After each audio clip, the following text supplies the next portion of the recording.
Ladies and gentlemen, it's lightning round. It's draft night. We are here. I'm Kevin Tompkins. To my right on the screen is Mr. Gary Haddow. And below me, 1/5 of the fantasy besties, the tight end guru himself from Fantasy Alarm, Andrew Cooper. Coop of Fiasco. Coop, how you doing, my friend? What's happening, boys? Thanks for having me on the lightning round here. Look at the beautiful graphics here. I know, right? I wonder, it reminds me of Saved by the Bell for some reason, and I love it. Yeah, it's amazing. Like Saved by the Bell mixed with the shirt that Skeeter Valentine wears on Doug. It's like hell yeah, a childhood all wrapped up with football. Beautiful thing. I love it. So we just got Cincinnati's pick, Jamar Chase. So let's talk about that. Coop, first thoughts, Jamar Chase to the Cincinnati Bengals. Oh, man. I mean, just for fantasy football, it's just a brutal pick for everybody except Joe Burrow. I mean, it's possible for three guys to get over 100 targets, all wide receivers. We've seen it a couple times. I think the last time was the Bengals last year with A.J. Green and Boyd and Higgins. The last time before that was, I'm pretty sure it was the Saints in like 2014. It was like it was like Brandon Cooks and Meacham. It was actually Willie Snead with the third guy. Oh, that's right. Thomas, so it's tough. You have to be like a top 2 or 3 team in attempts probably to get everybody in there. So I mean, who do you guys think if they don't all get 100 targets, who gets the short end? You know, they could. Go ahead, Gary. So I don't think that Higgins. I think that Higgins is going to be solid enough, and it's going to open up some of his coverage. So I still think he's going to be good for fantasy. I don't know. I have no idea. I feel like Boyd is such a safety blanket that it's hard to see his targets will go down, but it's hard to see that he wouldn't still just be that safety blanket. But that being said, like, who's a bigger safety blanket? The guy that you've played in the NFL with for 1 year, or the guy that you played with at LSU, and he was like the most studly of studs in Jamar Chase. It's gonna take the little bit off of this man right here, T. Higgins. But we were talking. I think it's a rising tide lifts all boats kind of situation. I think just that offense. Do I wish they would have gone offensive line? Sure, but you're adding another weapon and you're really committing to Joe Burrow. So yeah, I don't hate it. From the positional standpoint, you're getting arguably the best receiver in the draft, Jamar Chase, to add to T. Higgins, to add to Tyler Boyd. I'm going to pause right now because Miami's pick is in. Let's see what we got. Jalen Waddle to the Dolphins. Wow, the disrespect to I just can't believe it. Skinny boy there. I mean, that to the slim keeper. Yeah, that kind of justifies some of your memes there, huh? Yeah, that is. I got to say that's shocking. That's absolutely shocking. I didn't see that coming. I don't think anybody saw that coming. I will say one last thing on the last points before we move forward with the 3 wide receivers with the Bengals is that if, like, so let's say hypothetically we do say, okay, we don't know who's going to get the most targets, who's going to get the least. It's going to be evenly distributed. Yep. That Tyler Boyd ADOT, where he's the guy running like the 6-yard routes, all of a sudden becomes not as interesting to me.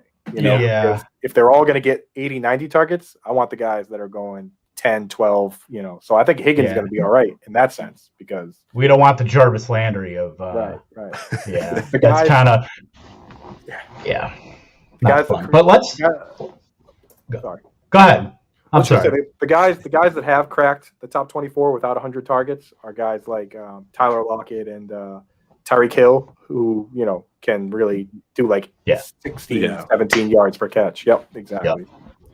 Yep. So let's talk about Jalen Waddle. Let's talk about this friggin' pick. I mean, we know what Miami wants to do. They want to stretch the field, and then just wow. I mean, now you've got Will Fuller, you've got Jalen Waddle, you've got Devontae Parker, you've got Mike Gesicki. This is really an all-in on Tua now. Now there is no excuses. I thought that they would go with Devontae Smith. No, they're going with 2. They got 2 stretchers now in Waddle and Fuller. I mean, Gary. I just like the idea that you're going to have Waddle and Fuller on opposite ends or opposite sides of the field, and you're gonna have Parker and Gesicki in the middle is amazing. And especially like imagine if they do get at 18, they get like Travis Etienne, and all of a sudden it's just like everyone is a pass catching baller with speed. There's just this offense is gonna be so much fun, and yet like Tua raises in this, but I'm still like Tua's the question mark here. You know, we haven't even talked about the biggest news with the whole Aaron Rodgers thing, and we'll get to that, I'm sure, in depth. But I was said like, man, what if like the Miami just decides screw it, let's just go in after Aaron Rodgers because they're so ready to go. I don't know.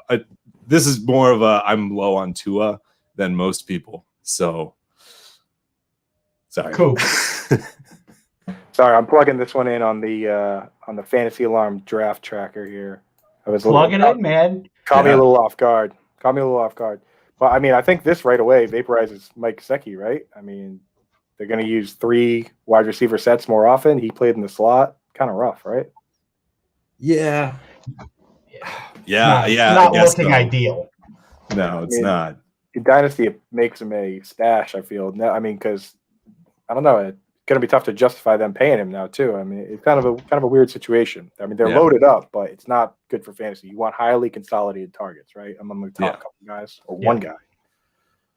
So now, just let's go into a redraft state of mind.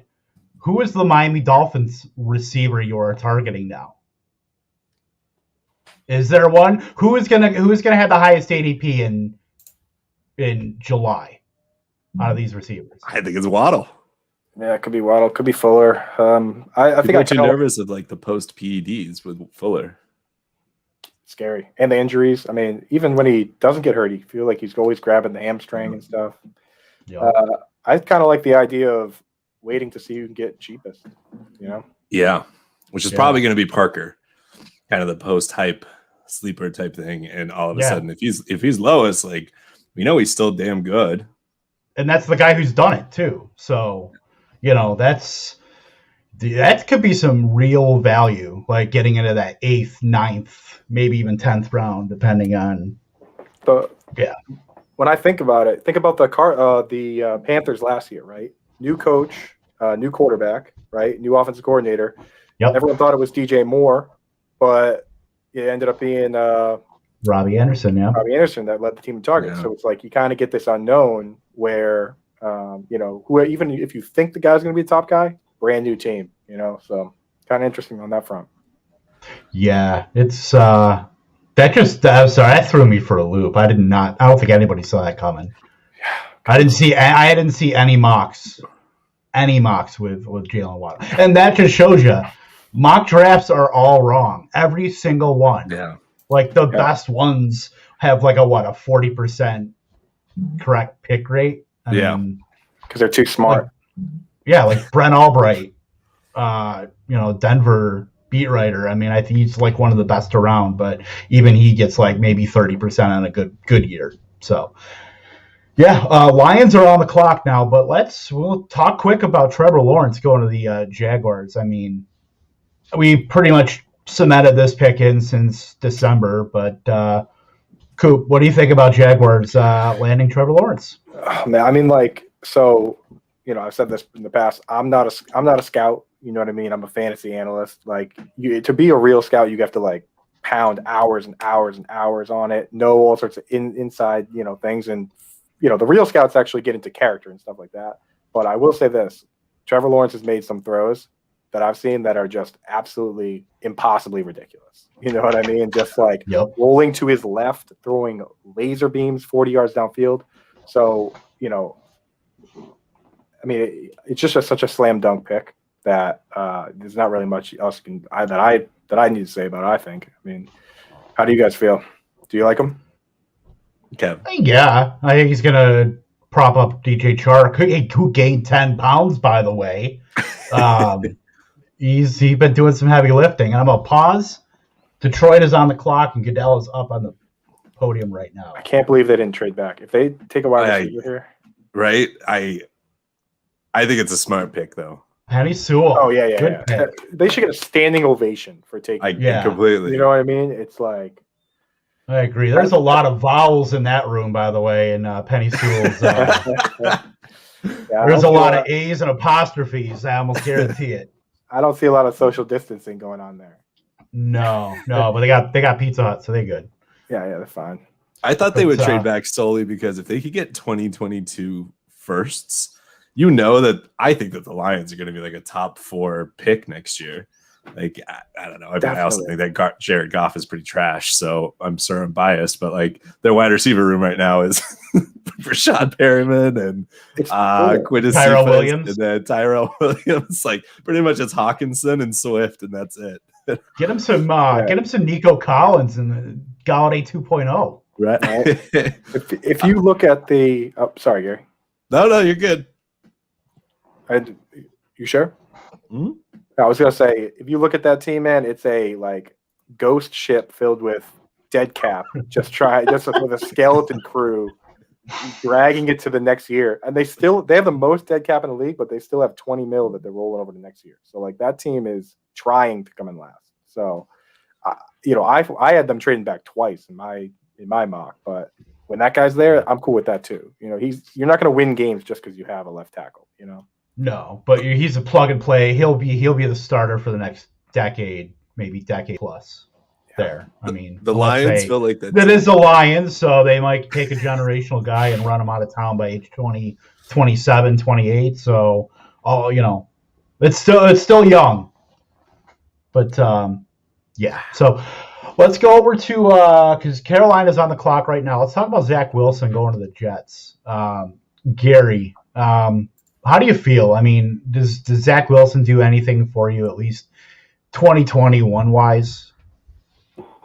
He does. I mean, you're talking about 2 QB leagues, but in like single QB leagues, I don't know. We'll see what happens. But like, it's refreshing to see the Jets making some moves. Like everybody poo-poos on the Jets, but I liked their draft last year. I don't care how it turned out because they still had Gase. They had Sam Darnold, who, everybody says seeing ghosts, but like it just felt like that. Plus, they had his whole Mono was last year, right? Was that the year before? I can't even remember. No, it might have been the year before. So, I'm just happy to see that they're starting to make moves. Like you have Wilson, you have Mekhi Becton on their offensive line. We like Denzel Mims. We think that they probably overpaid for Corey Davis. I think that with that contract, but they have pieces and their defense is going to be better. Like the addition of Carl Lawson on the defensive line, they're going to get CJ Mosley back, who opted out last year. Maybe this is just like me being like Robert Saleh. I really want to see what he can do, but I've always liked Joe Douglas, their GM. They have Mike LaFleur, who's going to be their OC that also came over from the Niners. So they're building something, and that's what I care about. What I really want to see is what they do with pick. I think it's 23. Are they going to go running back? Are they going to go wide receiver again? Or are they going to try and get another tackle or switch to the defensive side of the ball since, defensive players are going to be few and far between in this first round? That's it, man. That's it right there, because I think at this point in the rebuild, if you go running back, you're playing the way fans want you to play. You know what I mean? That's such a short shelf life asset. You go, I think, just like you said, you go offensive line. Mekhi Becton is a moose. He's like 370 pounds or something, right? Like go O-line, or I think Robert Saleh is switching them from a 3-4 to a 4-3. So they're going to they lost Henry Anderson, who was a 3-4 at the end. They're going to need, to fill that whole defense out with what Saleh wants. So I say I would go O-line and then just let Saleh use all the later picks to find like the niche pieces you need for that defense. Like don't draft a running back. My God, completely.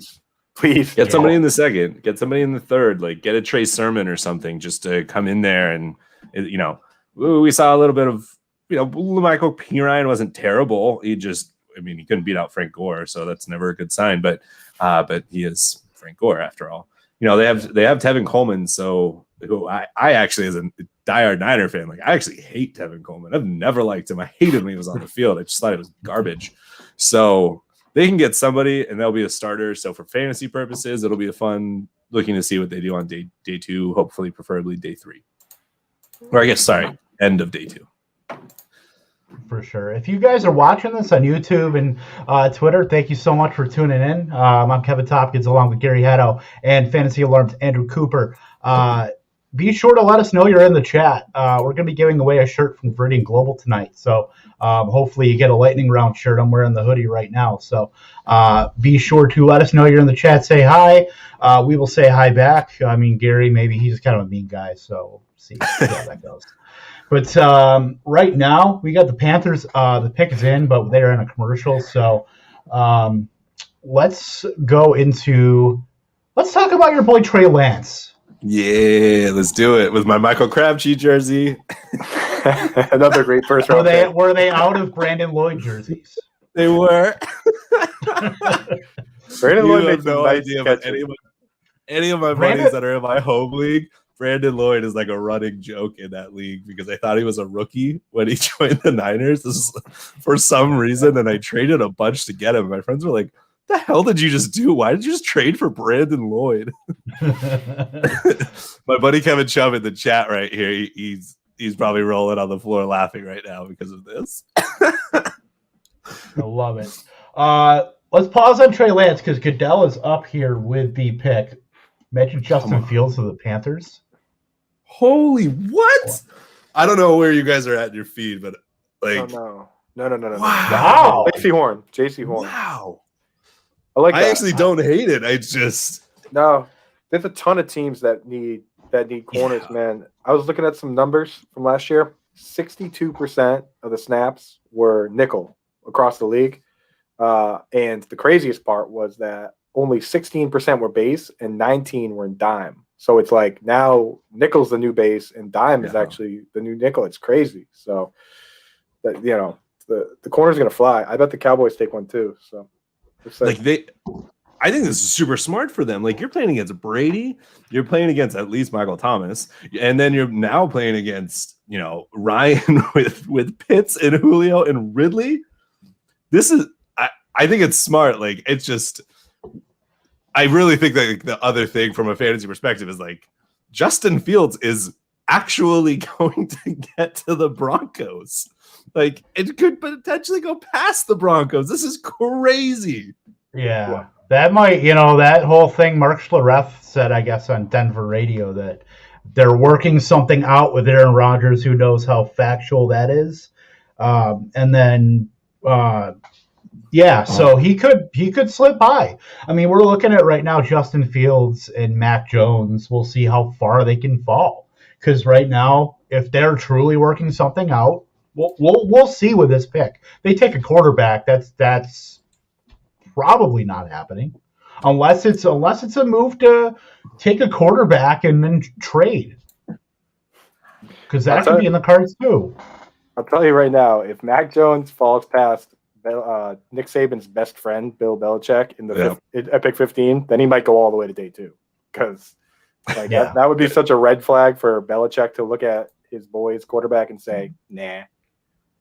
And we saw Chris Sims' mock draft had Justin Fields at 32, and we're all just lambasting it. But there is a real world right now where if this Rodgers Broncos trade is real, the Broncos get Aaron Rodgers and the Packers get Justin Fields. That's crazy.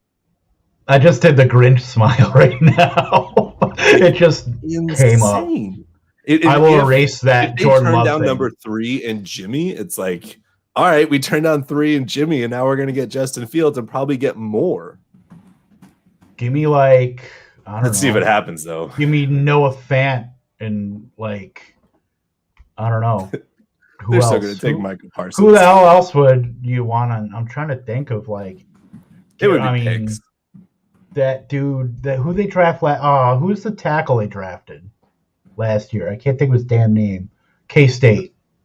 Which team are we talking about? Anybody? Sorry. Denver. Denver. No, it's the other guy there. I was stealing what Gary said to put into our write-up about JC Horn to the Panthers. So thanks, Gary. Yeah, I'm here for it. Now I'm official, unofficial contributor to Fantasy Alarm. Yeah, I'll tell your name. Ryan Hallam. Yeah, welcome to the water cooler. Ryan Hal. Yeah. Yeah. That's right, dude. I'm like really good friends with Ryan. That's how Kevin and I know each other. Yeah. So Well, Ryan is completely 100% responsible for me being here and doing stuff. Yeah. So, same. the Godfather. He truly is the Godfather. Broncos are still on the clock, so they have not made a decision. But, man, yeah, Coop, what do you think about Zach Wilson? I mean, I just need 2 seconds to type this in. Sorry, buddy. how dare you? No, we're good. But Zach Wilson, he's like a virgin, right? I'm just kidding. I mean, That dude chopped dude, he's it. like shaking the Martinelli. He's like, yeah. that's like the whole Dude BYU just thing. got a suit at the boys department in at JCPenney. Yeah. There's so much stuff I can say, but I promised myself I wasn't going to swear, so I can't even say the other stuff. He just grabbed the nicest button-up shirt, Van Heusen shirt, and went down to Cleveland, whatever they have in the draft. But yeah, sorry. All right, yeah. So Zach Wilson, I'm not a fan, but it's what it is. I think, again, with Zach Wilson, he seemed to be like the consensus too. I thought Fields was the guy. I mean, just looking at the tape and stuff, so there's got to be something we don't know about, some character thing, or maybe it's the Epilepsy, as you know about, Kev. I mean, I don't know. So, but I know that one of the scouts, former scouts, Greg Gabriel, said that he said all his regional scouts, all they do is look at character. He said you can be wrong 100% on the talent. We have plenty of people looking at talent. The regional guys have to go to every school and do the character thing, and that's a huge part for him, at least. He got skewered for saying that's why we didn't take Antonio Brown, but then Antonio Brown went kind of crazy, so I don't know. But I mean, it could very well be that they just didn't like his attitude, and that guy's going to be the leader of your team for a long time. So I mean, I had him as my QB5, and for me, it's just his off schedule throwing kind of reminds me of like Jake Plummer, like back in the day, of how that dude was just either big play or turnover, like almost Farvian, almost like Johnny Manziel kind of. That's like the vibe that I got off of Zach Wilson. I had him actually. I had Mac Jones at 4, but I had a pretty decent like gap between 4 and 5. But who knows? I mean, we're all wrong. Everybody else is right. Who knows? We don't know. We can only really judge all this 3 years later. So, I mean, that's the thing. I remember watching Jake Plummer throw a left-handed interception from his own end zone. I remember that. That was just like walked in for a touchdown. I remember The Broncos are under a minute right now. They have to be trying to do something. Either Who do that you or they're think- like, holy shit, he's available. Damn it. There I go, swearing. Who do you think they're after here? Got him.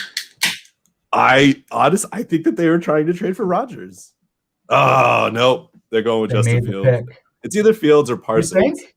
Yeah. Parsons would they're- make sense. Their defense is gonna. I personally, like, for fantasy purposes, I'm targeting the Broncos in every single fantasy draft if it's a defensive league, because I think that they're going to be a top 5 defense. Yeah, I mean they can certainly get to the quarterback, but their second and third levels are, other than like Simmons. Yeah. I know the local guys, like the beat writers and the local writers, don't like the character stuff around Parsons.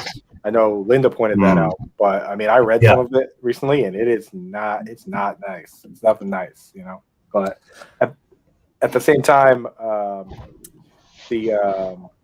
think the Panthers have him. Who has Yetur Gross-Matos? That's the Panthers, yeah.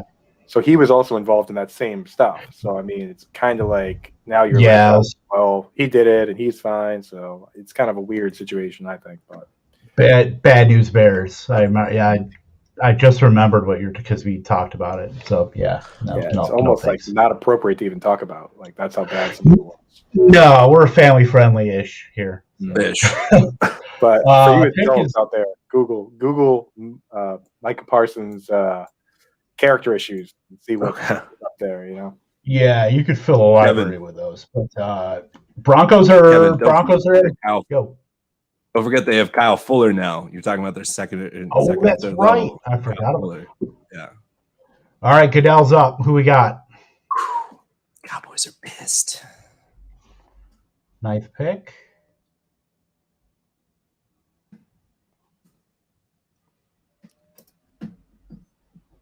They got the corner past Oh my 10. They God. got the corners before Dallas could. I tweeted out. Yeah, that sucks. I had those two guys going to the Cowboys and the Eagles. So I mean, now do they go down to Newsom or Caleb Farley or Asante Samuel Jr.? I mean, do they A lot of Farley stuff has come out recently too. Yeah, they need him. They need a corner, man. They let I never say this name right, so I'm gonna try it. Chidobe Awuzie. Yep. They let him. I only remember that because of the Cheeto thing. Cheetah, yeah. Chidobe Awuzie. Linda, dude. Yeah, but so I mean, the Cowboys need a corner to play right away. They signed their slot corner, and they have Trevon Diggs, and they didn't sign anybody. They have nobody. When you go on Our Lads, which I find to be one of the best off-season depth chart sites, right? They have a special teamer in as the second wide corner right now. They just threw somebody in there, so it's ugly for the Cowboys. Yeah, it's not good. They're gonna have to figure something out. I mean, they let Byron Jones go, and so maybe should have paid him. The other side, like, so the Cowboy, like, that sucks for the Cowboys, right? But if you're the Cowboys, at what point, like, who's taking a quarterback in the next few picks? Like, is Justin Fields going to get to the Patriots? Because you have you have Cowboys, you have Giants, you have the Eagles. I believe you have the Chargers, and I'm missing one team. Is that the Raiders? Raiders are 17? 17. Yeah. Who's 14? Vikings.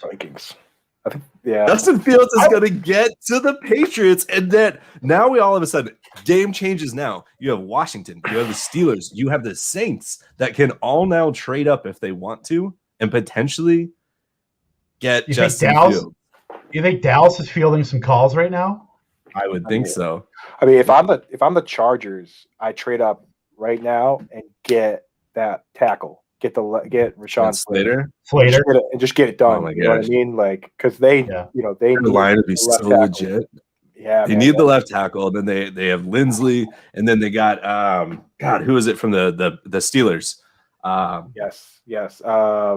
He's like a guard tackle, like mix. Got kind of a. I know what you're talking about. Oh my gosh, that would be for Eckler. Yeah, I think that's the play, man. I think that's the move. If you can just get up in front of these guys, because now that the two corners have gone, it's kind of a gray area for all these teams, you know.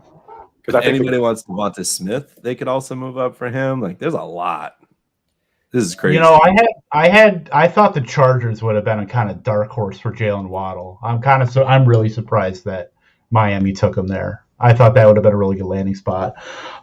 So look at McCorkle Jones just sitting there looking like he's about to do my taxes. McCorkle's the worst name of all time. I know, right? So let's talk about pending dynasty rookie drafts. So now that we have some landing spots for these quarterbacks and receivers and Pitts, has anything changed for you as far as order? Like, is Pitts the best non-quarterback going in Superflex? I'll ask you, Coop. I'll go with you first. I mean, the thing is, the short-term landing spots for both those guys, we just talked about earlier, the 100 target thing there, where it's kind of rare for three guys to get 100, and the 100 is kind of the benchmark. I think, I mean, there weren't very many good landing spots early anyway, unless somebody's landing spot really blows everybody away. Like, what if your Packers get, Rashad Bateman, and now it's all, or what if they trade up and get him? And then all of a sudden it's like, wow, they really like this guy. And then now you have a potential second target versus the third target on another team. I'm going to pause right there. Dallas just traded the pick to the Eagles. Wow. What? An inner division? Are the Eagles going up to get Devonta Smith? Yep. I think so. Ew. Gotta be, right? I mean, or Slater. Slater would make sense too. I guess it was injuries that brought back. If they take Justin Fields, 9,000-year-old Jason Peters, yeah. If they got Justin Fields, that'd be terrible. That dude is literally the Rock of Gibraltar. Like, he does not move, but he doesn't have to. Yeah, man. Wow. Yeah, he reminds me. Jason Peters reminds me of. Remember, Randall McDaniel played tackle for a long time, and I think he kicked inside with Tampa, and was just. I mean, he's still. Larry Allen did the same thing too. Just big dudes that kicked inside and kept their career going for a long time. Bro, didn't Larry Allen do the bench press at the combine like 40 times or something like insane? Like 225, like a stupid number of times. I remember hearing that. I mean, that was, you're talking in the early 90s. I was young for that, but I remember reading. You weren't even born, dude. Yeah, right. I was kicking. I was 4 years old. I was out there at the combine, dude. I was like writing down three cone drills. So before this pick gets in there, I think Kevin even asked us about it, and I apologize if we talked about it, and I'm just like on cloud nine because we got Trey Lance. But like, what do you guys think of Trey Lance in this landing spot? Is he the 102 as of right now in a super flex? Oh, for sure. I mean, it has to be. Yeah, like 100%. That line is. Think about the line. Ready? Trent Williams on Pro Football Focus was the number 1 graded tackle. Yeah. The number 2 graded tackle was Mike McGlinchey, who's their other tackle. Yeah. You know what I mean? It's like, and then you have Alex Mack that you guys brought over. Oh my gosh, I forgot. You forgot about that. Shanahan. Not so secret world of Alex Mack. He knows the offense. He knows the offense already. Like he comes it's like in the Matrix where it's just like they come preloaded with the helicopter lessons. He's just ready to go day one. So I mean, it's the only concern I guess would be that they consider him a project and Jimmy G beats him out. I mean, I don't know if we would want to talk about that. Well, I think Jimmy G somebody else is starting regardless. I don't think Lance is the day one starter. I think if Lance does start, I think he's going to start, I don't know, over under 6.5 games for Lance. Like assuming health of Jimmy, because with all the factors. Well, now are we talking about you can take how many playoff games? Because they're going to have a bye, and then if they have a bye, they still play 3 more games, right? Well, I'm just still win 3 more games. We're talking fantasy football here, Gary. Please. Sorry, damn it. Gary's planning a parade over. We're not talking about electric football, Gary. Dude, I've already been shredding the confetti. Unbelievable, dude. Ridiculous. I mean, that jersey might be going up there. I'm not even kidding. Well, now if you're talking under 6 games in a 17-game season, now I'm kind of like, okay, in Dynasty, I mean, Alex Mack is 35, Trent Williams is 32. I mean, Trent Williams has signed a 6-year contract. He's fine. But still, I mean, things to think about.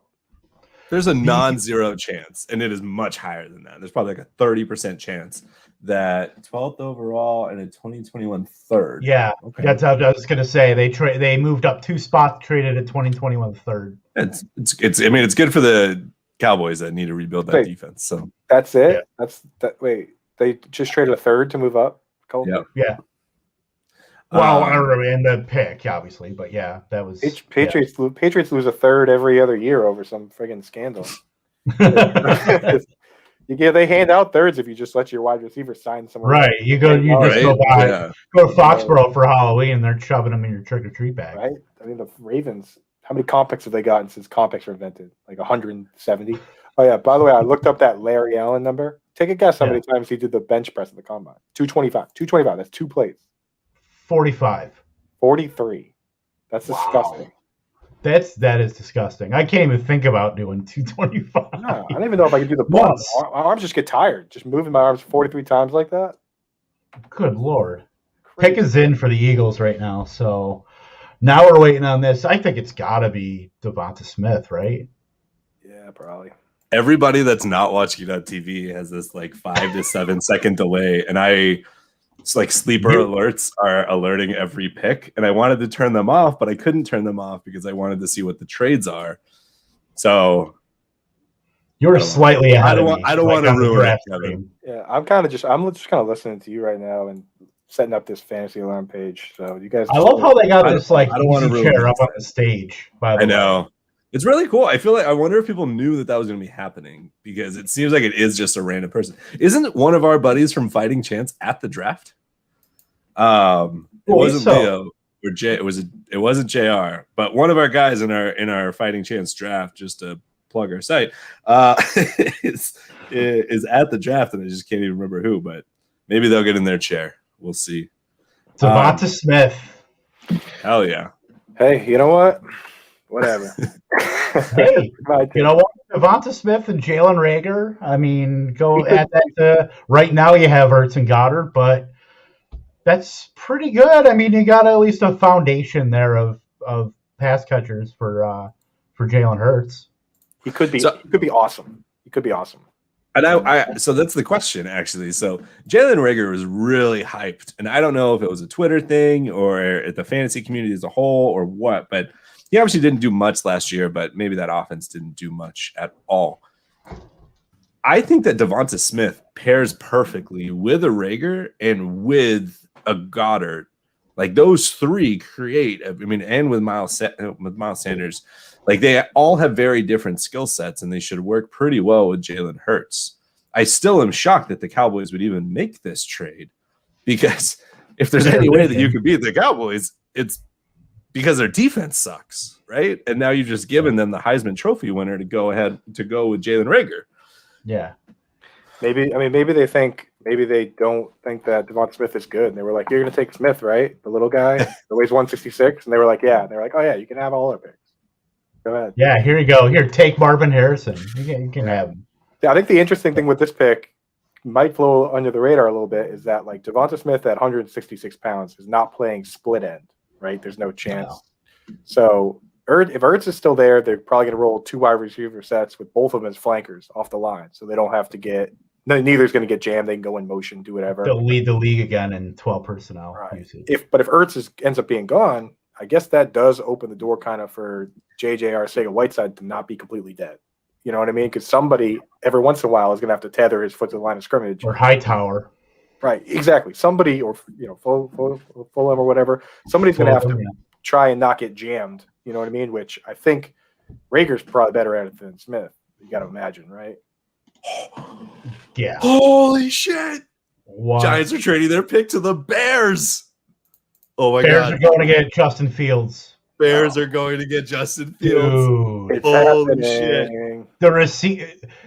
All the years of Green Bay talking shit about the Bears quarterbacks, the receipts are coming tonight. The bill has arrived, and I'm passing the little billfold thing. Dude, it's got to be Fields, right? Or if it's Mac Jones, it's the next best punching bag. It has the next best joke. I'm like a diehard Robert Mays fan. I love listening to his podcast. He's with The Athletic, and he is a diehard Bears fan. And I'm just refreshing his Twitter right now. I know he's doing a live feed also, but man, if they get Justin Fields, oh my God, Allen Robinson to the moon. Now, does this buy Matt Nagy like another contract? Like honestly though, this could be he might get some more leeway now if they take Justin Fields and they can if they want to do that whole Kansas City thing, ask Taylor Gabriel about that one. But yeah, wow, who knew? Let's see what he gave up, because in the last 4 years, Ryan Pace has traded up twice to get traded up to get a quarterback, and now a second time. The first time was amazing because they traded up to right here. Oh, if they take Mac Jones, they should just fire Ryan Pace after they find out that it's Mac Jones. This is amazing. Okay, so the Giants traded pick 11. Bears traded pick 20, 164 this year. So that's what? They're 20, obviously. And then what's that? 3, 6. Is that a fifth? Just 2022 first and a 2022 fourth. Wow. They traded their first next year. Yeah, you got to do it. They're going for Justin. Do not be Mac Jones. Get your boy. They're going for Kellen Mond. Oh, my gosh. You know what? That's the thing. Just like a dynasty. It's just like a dynasty. Go get your guy. Yeah. Go get your guy. And they're going to do it. Good for them. Good for Matt Nagy and Ryan Pace. Go get Quick, your guy. what would be the worst possible pick for them to make right now? Mac Jones. Najee Harris. Imagine The worst possible pick. Yeah, I mean, Wait, what were we talking Pat about? How they needed a wide receiver? They're gonna trade up and take Rashad Bateman just to rob. they're coming up here to take Pat Fryermuth. Rondell Moore. The athletic Andrew Hawkins. Yes. They're coming up to take Tutu Atwell. Oh boy, yeah, Tutu, dude. Oh, Dude, if you ever run into Tutu Atwell, Kev, you're gonna have to probably fight him, dude. After No, if I ran into him, I probably stepped on him. Yeah. Like 146? Is he a middle schooler? Like He's what's he, a flyweight? What's that in boxing? I don't Is he know. ultra welterweight? I mean, dude, how many times do you think Larry Allen could bench press Tutu Atwell? Probably 100 times. Right? If he's just still doing it. Like I was he gonna say, if he started in years ago. 1993, he's still going. Holy shit, they did it. Tutu did on it. one side and Devonta Smith Devonta on the Smith other. on the other side and do like 43 reps. Devonta Smith would be the bar. Tutu Atwell and Rondale Moore.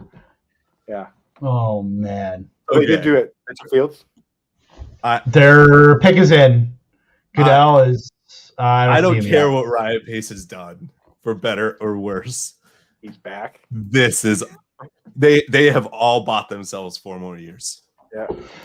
I can't believe this just happened. Did they take Fields? Is that what they did?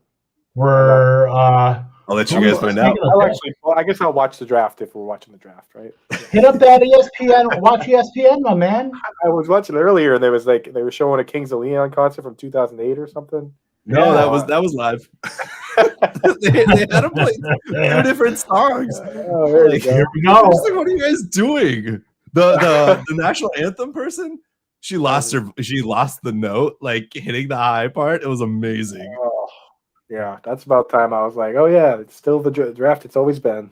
This is so awesome. I Nothing am pumps everybody up like freaking Kings. What? Why not? Kevin, With Arcade we Player have gonna Cole come out? Kmet. We have Cole Kmet. Cole Kmet's live. If the Pats didn't, considering the price they paid wasn't that awful. Like I'm probably if they take Fields, I'm probably just gonna go to bed as a Patriots fan. Yeah, right. There's no reason for me to be awake. Goodell is doing some gonna- charity reading right now. Hopefully. Oh my God. Okay. This is so awesome. He has the thing we want him to read, and he will not read it. He has command of the crowd right now. The fans are starting to turn on Roger Goodell. Give him some fist bumps. Fist bumps. Yep, that's you. Got to give a play-by-play for everybody that's not watching live. They're just watching our faces watch the draft. Yeah, right. Yeah. So if you're still with us, thank you so much.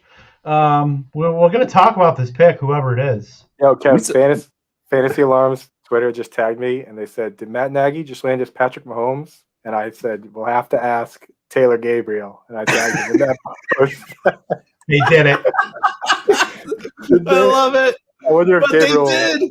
They Gabriel only did. responds when he feels like it. Oh.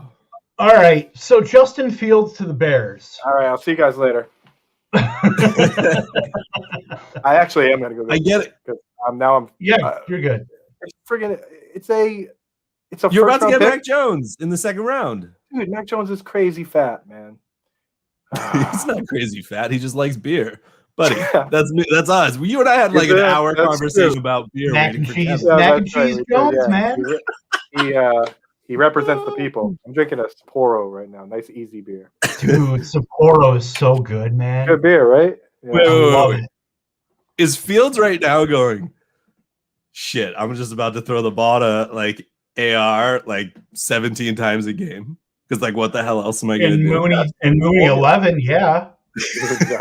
Moondog is alive and well. Moondog is thriving right He now. needs- I did a little write up on that, and like if you look at what Nagy's been doing, right? He is replicating that offense. You know, A-Rob and Sammy Watkins. He traded away Jordan Howard. He traded up to get Dave Montgomery. They tried out Mike Davis, didn't really work. They are using Jimmy Graham and Cole Kmet in the slot the way they use Kelsey. I mean, they're not Yep. Kelsey, but they're trying. and then they need one more guy to be on the outside. And I mean, Moondog runs like a 4.3 something. Yeah, low 4.3. Like, dude's not crazy. Blazing. It's not crazy. So he needs to dodge some bullets. He needs to dodge like Elijah Moore, Rondell Moore, like those guys. But if he can get through without those guys coming in, Moondog could be real. It could be real deal. Yeah. I think that if they get a bigger body guy too, I think that's a bullet he dodges too. So, like, I mean, Mooney is, if we project him to what we think he can be, and I think he can be Tyler Lockett. Like, I think that's a safe projection for him. And now with a quarterback upgrade, massive quarterback upgrade, eventually, I would say they'd probably start Dalton for 4 or 5 games, and then Justin Fields is off and running. But I don't even know if you need to start Dalton. Dalton's not going to start. What are you talking about? Yeah, Justin Fields is so far. Just put up Kevin Chubb's comment right there. It's the bottom comment because it's true. It is true. Sid Luckman, Jay Cutler, and Justin Fields. That's QB and Bears at 3, dude. Who's this guy Chubb, man? That's like the third comment that Chubb's made me chuckle after. The diamond hands one too. That's my college roommate, by the way. Yeah, he's funny, man. That's funny. You think Allen Robinson is just over the moon right now? Yeah. Like, is that dude? I haven't checked his Twitter yet, but he's usually pretty vocal on there. So sure, he is pumped that he did not get to walk and then he signed his franchise. Like, definitely. Was that an odd number pick or an even number pick? That was that was an odd. That was 11. Yeah, so we're at 11. And now the Cowboys still have no fucking clue. Sorry, no clue what to do. They got to just take a corner. They got to just take Greg Newsome. It's such a reach. They got to just keep trading back. Just keep trading back. Stop Dallas before. Take Micah Parsons. Like, didn't Sean Lee just retire? Like, take Parsons, get him with Van Der Esch. I don't even know who was their second LB. So Jalen Smith. Damn it. So maybe not. Yeah, but that contract. Yeah, I mean, I don't know, man. They need a corner. Look at the depth chart; it's so bad. Like they don't have one at all. I guess Fields was really the pick. I still what did the Bears offer the Cowboys that the Cowboys decided to take the Eagles offer? Like, the Bears had to offer a 2020 first and 20, and the Cowboys said no. We need to get Newsome or Farley. Like, nothing against those cornerbacks, but one of them might be available at 20 if you, or you can even trade backup. Hear me out, sneaky pick. GM. Slater. Yes. With all the injuries that they've had on their line, just some kind of infusion. Because they can always move Collins inside. It's insurance. Out. Do you take insurance right here? I don't know. God, if they take Rashawn Slater, though, you can always use an offensive lineman. I don't care what you have, honestly. That's true. But every team could use linemen. Every team could use cornerbacks too, though. Every team. I mean, some of these teams. Well, yeah. I mean, these teams, I think the Cardinals have 4 on the depth chart, and the Rams have 5. I mean, those teams have to draft wideouts. I mean, and the Cowboys can address corner too because it's relatively deep. I mean, you got that dude from Syracuse. I'm not going to try to pronounce his name, but there's guys out there. It's not like it's just those two. And I called it. Yeah, I tweeted out a to slam the over on 4.5 cornerbacks in the first round, and one of my boys texted me and said that if this bet doesn't hit, he's going to be eating cat food this week. So I need cornerbacks. I need cornerbacks to go here. I'm rooting for him. Break me off a piece of that fancy feast.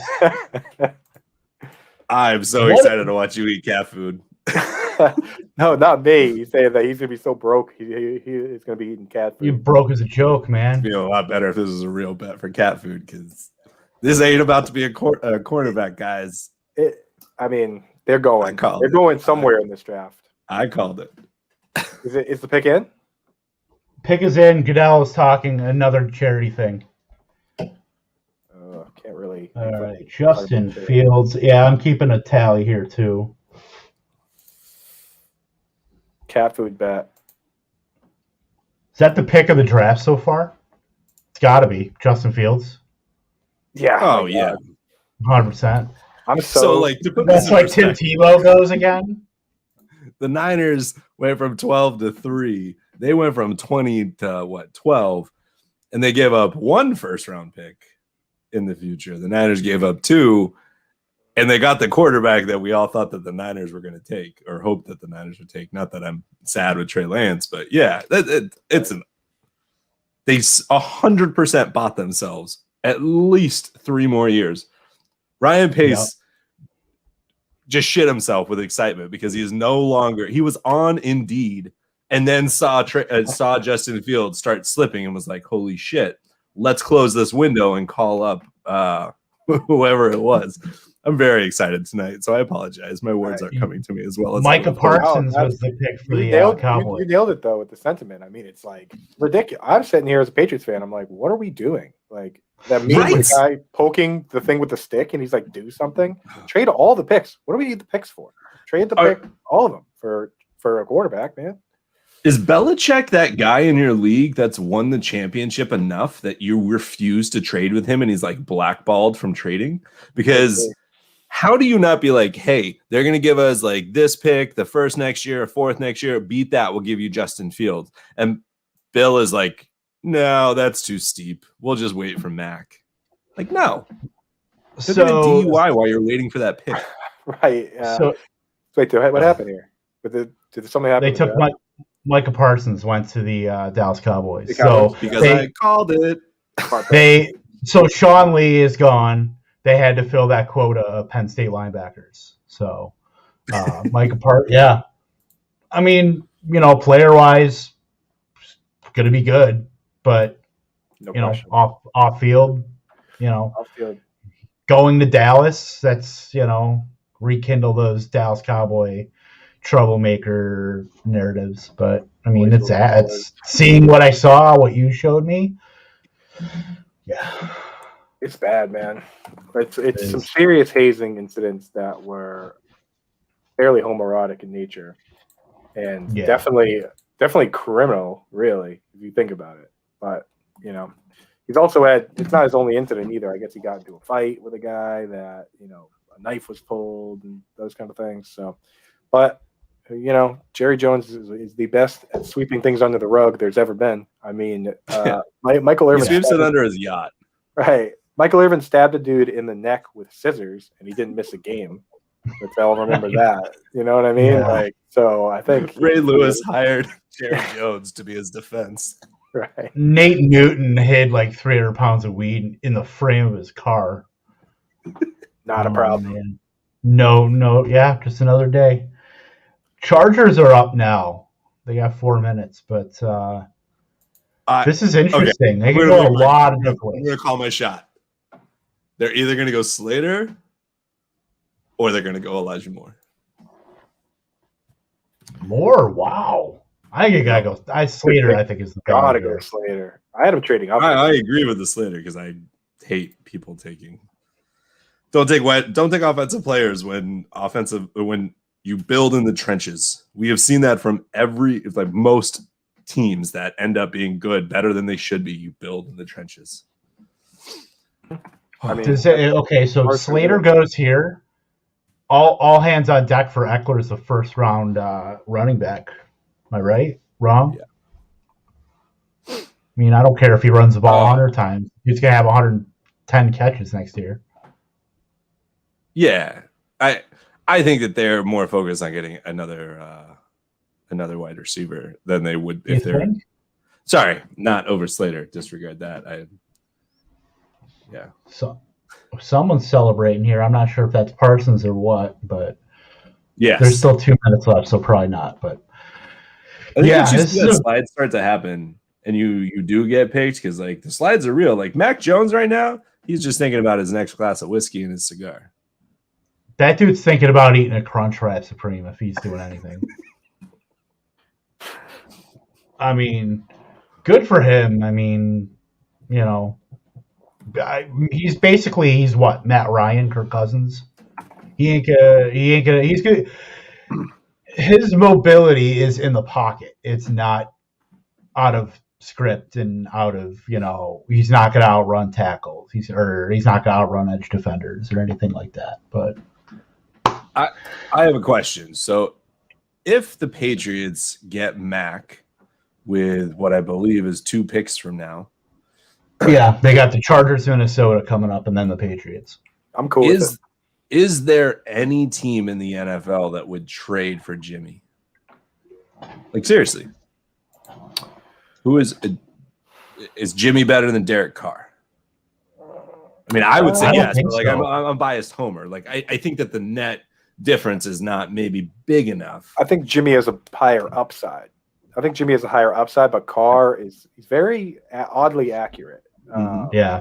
Despite probably because he's a conservative, pretty conservative player. But yeah, I mean, it's just like Derek Carr is the kind of dude where if you won the Super Bowl, people would look back and be like, "Who was the quarterback of the Vikings of the Raiders when they won that year again?" And everyone's like, "I don't know, Brad Johnson or something." You know what I mean? Like, I feel like that's the kind of quarterback Derek Jeff Carr. Garcia. Right. Everyone's like, who the hell was even the quarterback? And then they're like, oh, yeah, well, John Gruden's defense. That's the kind of – so I would go for the upside personally, but, not a lot of these picks don't make sense to me. Gary, you're being summoned for He's already been messaging me. Michael's one of my buddies in my beer league that I was talking to Coop about, and he was saying Niners Lance when the trade broke. There you go. So, cheers, beer league. Cheers to Mike. What are you drinking tonight? Me? Yeah. Oh, right now I'm drinking. I said it earlier. I'm just taking it easy with a Sapporo. Nice. Oh, you did say it. My apologies. Nice easy beer. Yeah, but I'm gonna go grab a little IPA action. I'll let you know what I grab. I was supposed to do it a while ago. I'll be back. Okay, you're good. Yeah, I'm gonna grab one after. Yeah, Chargers pick is in right now, but so 2021 valued. I'm gonna keep going because we got through Lance. Let's talk about Kyle Pitts. Like, I don't actually think we got through Lance. No, we talked about how many games we're gonna start. But I genuinely can always go back to him, man. We're going back to him right now because I wanted to. I just didn't want to interrupt anybody. And there's a chance that if Jimmy gets traded, which we don't know if that's going to happen, but like Trey Lance as a starter on that team would be one of the few rookies that could lead a team to a Super Bowl, right? Like it's actually in the realm of possibilities. I think as of right now, their Super Bowl odds just increased. And to think just in this 1 year what they could do, but moving forward, given they have Debo and Ayuk and Kittle that are all locked in for at least a while relative to their rookie contracts or the contract that Kittle just got, and they're only going to get a little bit better. And especially, they don't have first round picks for a while, so that's going to be tough. But if they can hit on like one kind of later, round, second or third round offensive lineman, that's going to go even further, just like Coop was, kind of gushing about their offensive line. Yeah. And, I don't expect them to go with a running back early, but there's wide receiver super deep, so they can get that wide receiver taken care of. And then running back is a position you can always fulfill, even with Wayne Gallman. Like it's a team that maybe their cornerback 2 is tough, but you know who I think is going to re-sign with them? And I'm sorry that I'm going on a soliloquy here. I think that Sherman's going to re-sign because they just got Trey Lance. Why wouldn't he re-sign? He said he was waiting until after the draft. Smart, yeah.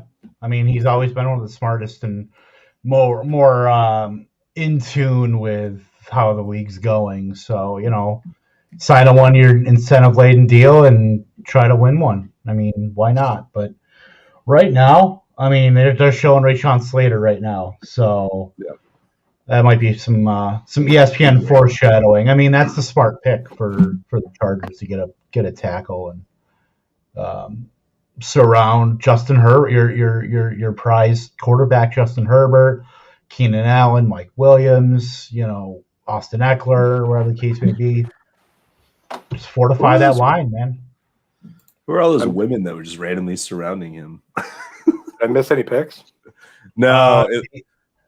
No, the pick is in, but they got Booger on TV, so you can skip that. Well, Gary, what beer are you drinking over there? I have 2 beers I've never had before. I wanted this. I really like milkshake IPAs. I've gotten into them lately, and I've been drinking a lot more sours. So I got this milkshake IPA from a place in Oklahoma. This is at like my random grocery store. I'm not a big fan, but I don't know if you've ever had Untitled Art.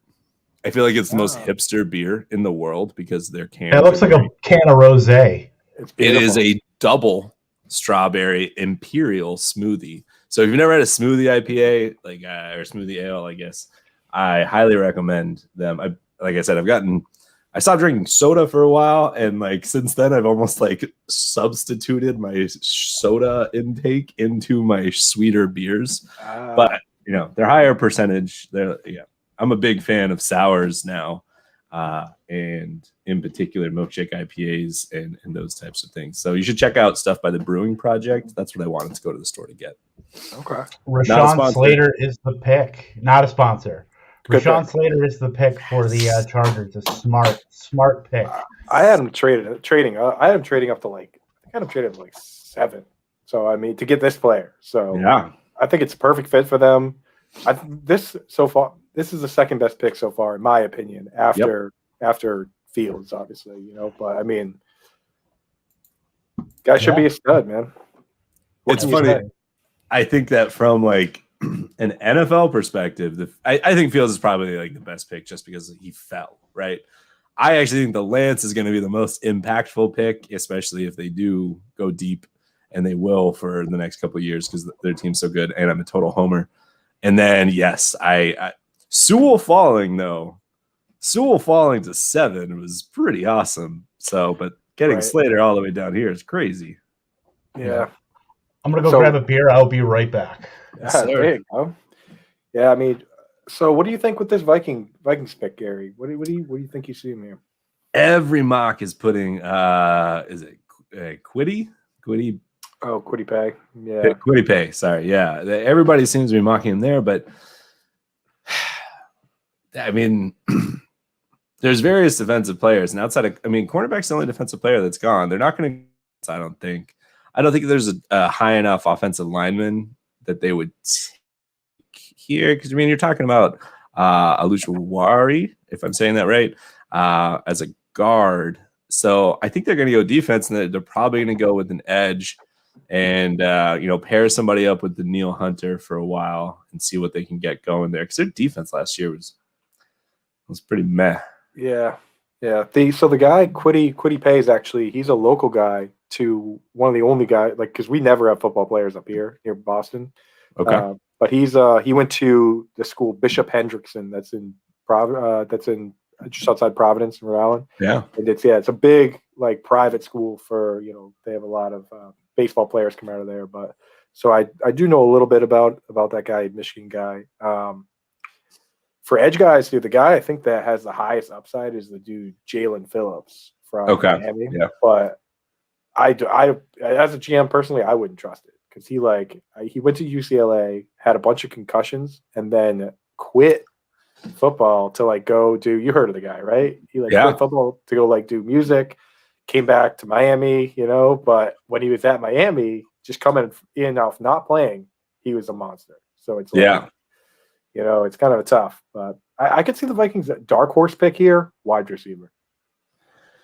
Yeah, and it's just so if you're going to go wide receiver, Rashad Bateman, he's from Minnesota. He was at Minnesota, I should say.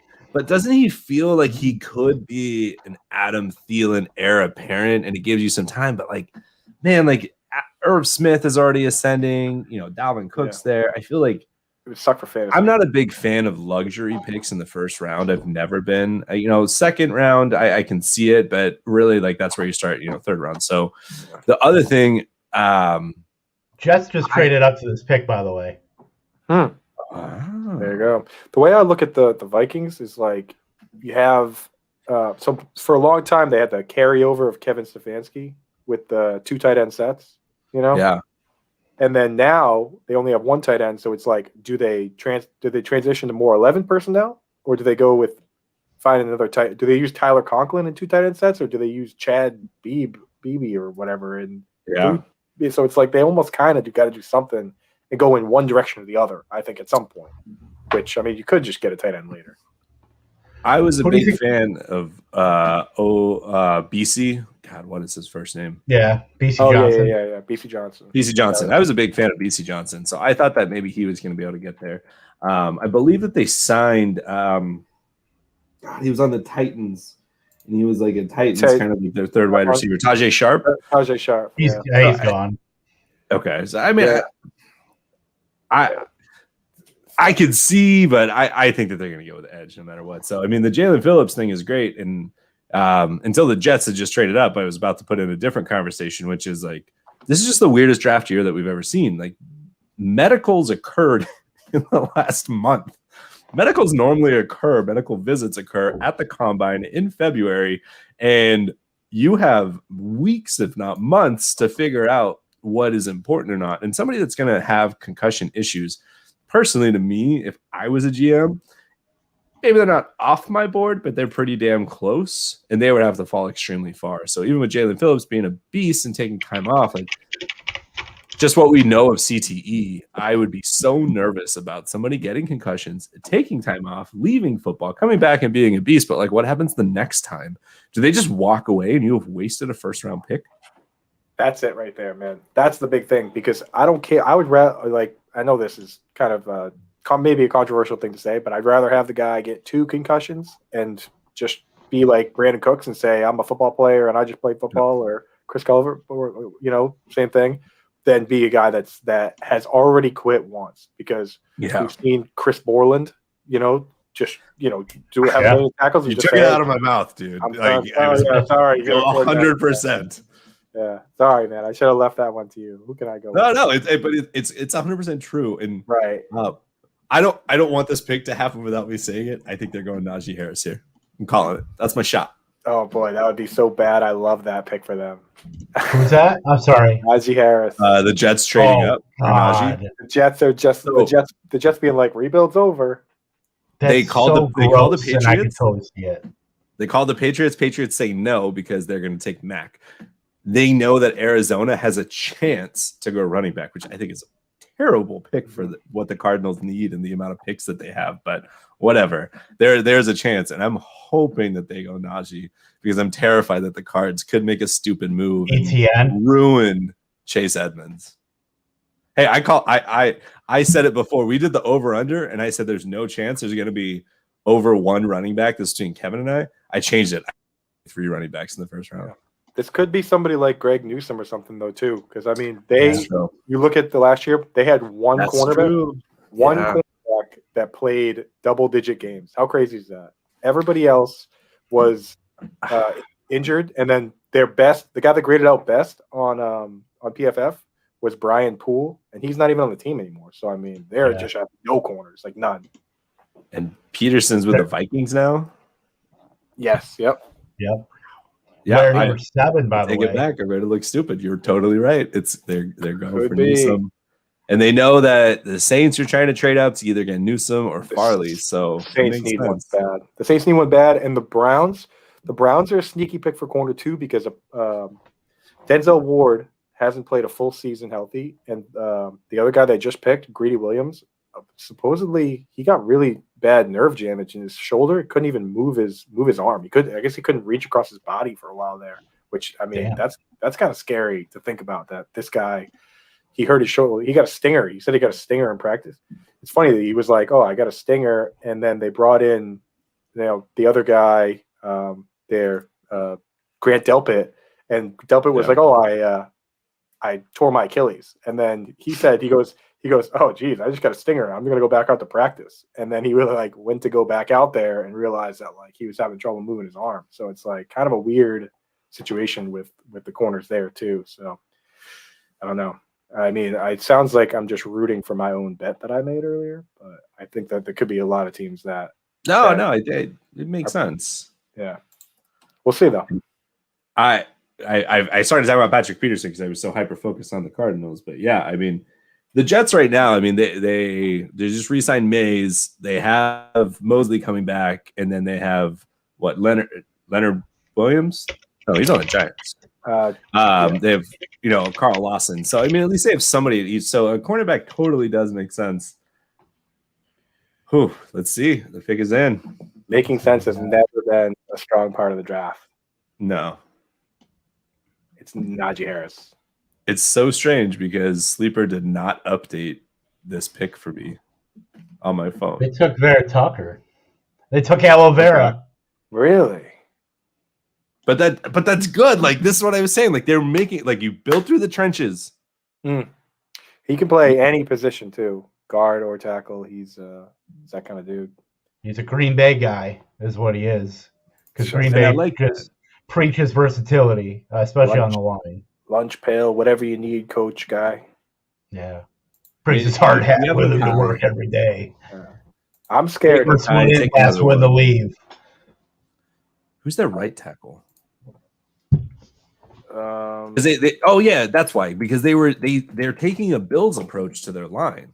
They started signing some of like an older veterans to like one or 2 year deals. They have oh my gosh, I can't believe I'm so sorry guys, but they have signed a few guys and they're again kind of doing this George Fant. This model. Yeah, Fant. George Fant, thank you. But George Fant, like that, like it wasn't long ago that he was actually like an extra jumbo tight end on the Seahawks, like that only came in and jumbo. He caught a pass, like he was getting targets, like. He was the Gary Gilliam of his day. Right, so it's kind of interesting. I mean, so that's not a guy necessarily that you're like, oh yeah, we're all set. We have George Fant, you know. Yeah, but I mean that's the thing is that if I believe that if you bring in 7 guys, you get a solid combination. I'm not saying that what they have now is solid by any means, but you get a solid combination. Now, what were the details of that trade? Because I thought that they were at 23 and they just moved up to 14. So Jets traded 23, 66, and 86 for 14 and 143. So that's a high third. There, 23. A high third, right? Yeah. That's like the third overall and the third. And then 86, which is another third, right? And that was with... Yeah. That's crazy. Got to be Mac Jones coming up here, right? I'm sorry, Coop. The Vikings just crushed that we trade. take Mac Jones. I mean, best friends with Nick Saban, Bill Belichick. I mean, you got to trust him, you know? Yeah. So we'll see. I mean, in the last 5 years, the Patriots, our draft picks, guess how many guys have made the Pro Bowl out of all the last 5 years, all the draft picks? Terrible at drafting lately. One. Big Ben's one? Yep. Who? Hightower? Matthew Slade. No, sorry. Over the last 5 years, the guys we picked, one guy's made it. Josh Bailey, the punter. That was a fast. The pick's already in. He is already at the so that was fast. So it's got to be Mac, right? Return of the Mac. I love that trade for the Vikings. By the way, I love it. 2/3 in this draft, like that's fantastic for a defense that's rebuilding when your offense is pretty set. All right. Oh, come on, hurry up. This guy's mask is far too small for his face. Well, his face is large. Let's be fair.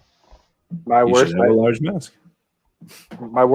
here is that somebody picks someone that I didn't do a write-up in advance for. And then I got to write a bunch of stuff because now I have these write-ups ready to rock and I'm just kind of plugging in a little bit. So I might have to go AWOL if somebody does something stupid. So it's like last year. I think Seattle took like a cornerback maybe that was like in like a 3rd round, and I was a 3rd round draft grade from most people. Yeah, and I was like, I don't even know what this guy is. And they took him in the 1st, and I was so confused. Right? Yeah, it's there like it is. Don't know how to pronounce the names. Well, why are they picking so quickly though? Woo! Because they knew what they wanted and they were so excited about it. Belichick doesn't care. Everyone, they're like, oh, we got to drag this out for our sponsors, and Belichick's like, yeah, boom, there you go. Belichick's dog made that pick.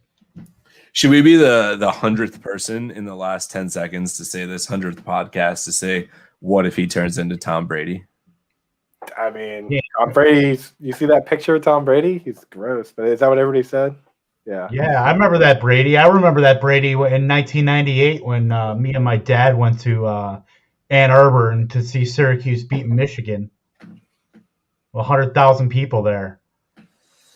McNabb, that was a great game, by the way. Last time, Syracuse, Michigan. Who didn't think I'd be seeing the greatest quarterback all time at 21 years old. with who else was on that team? Steve Hutchinson was on that team. Yeah. Ty Streets was on that team for Michigan. That's a deep cut. Drew Henson, was he the backup? Might have been. I just have to say, on the cutting room floor there's some deep cuts. Go ahead, Gary. Sorry. Kevin Chubb in here with another screamer of a comment. He walks like a soccer mom, same body. Oh, he really does. Mac Jones. I used to like Chubb. What happens right now? Now he's who's the starter? Cam Newton is the starter. Newton. You think Cam Newton's the starter?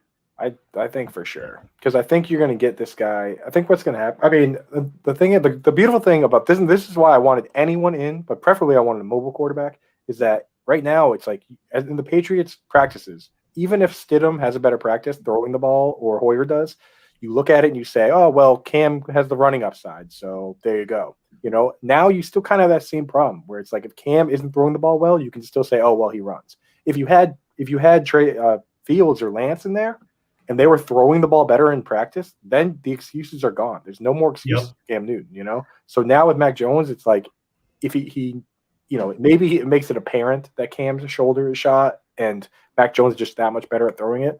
But there's always that thing in the back of your mind that says Cam ran for, 800 yards and 10 touchdowns, you know? So it's stupid, and I hate it. But I love Mac Jones now because he's on our team.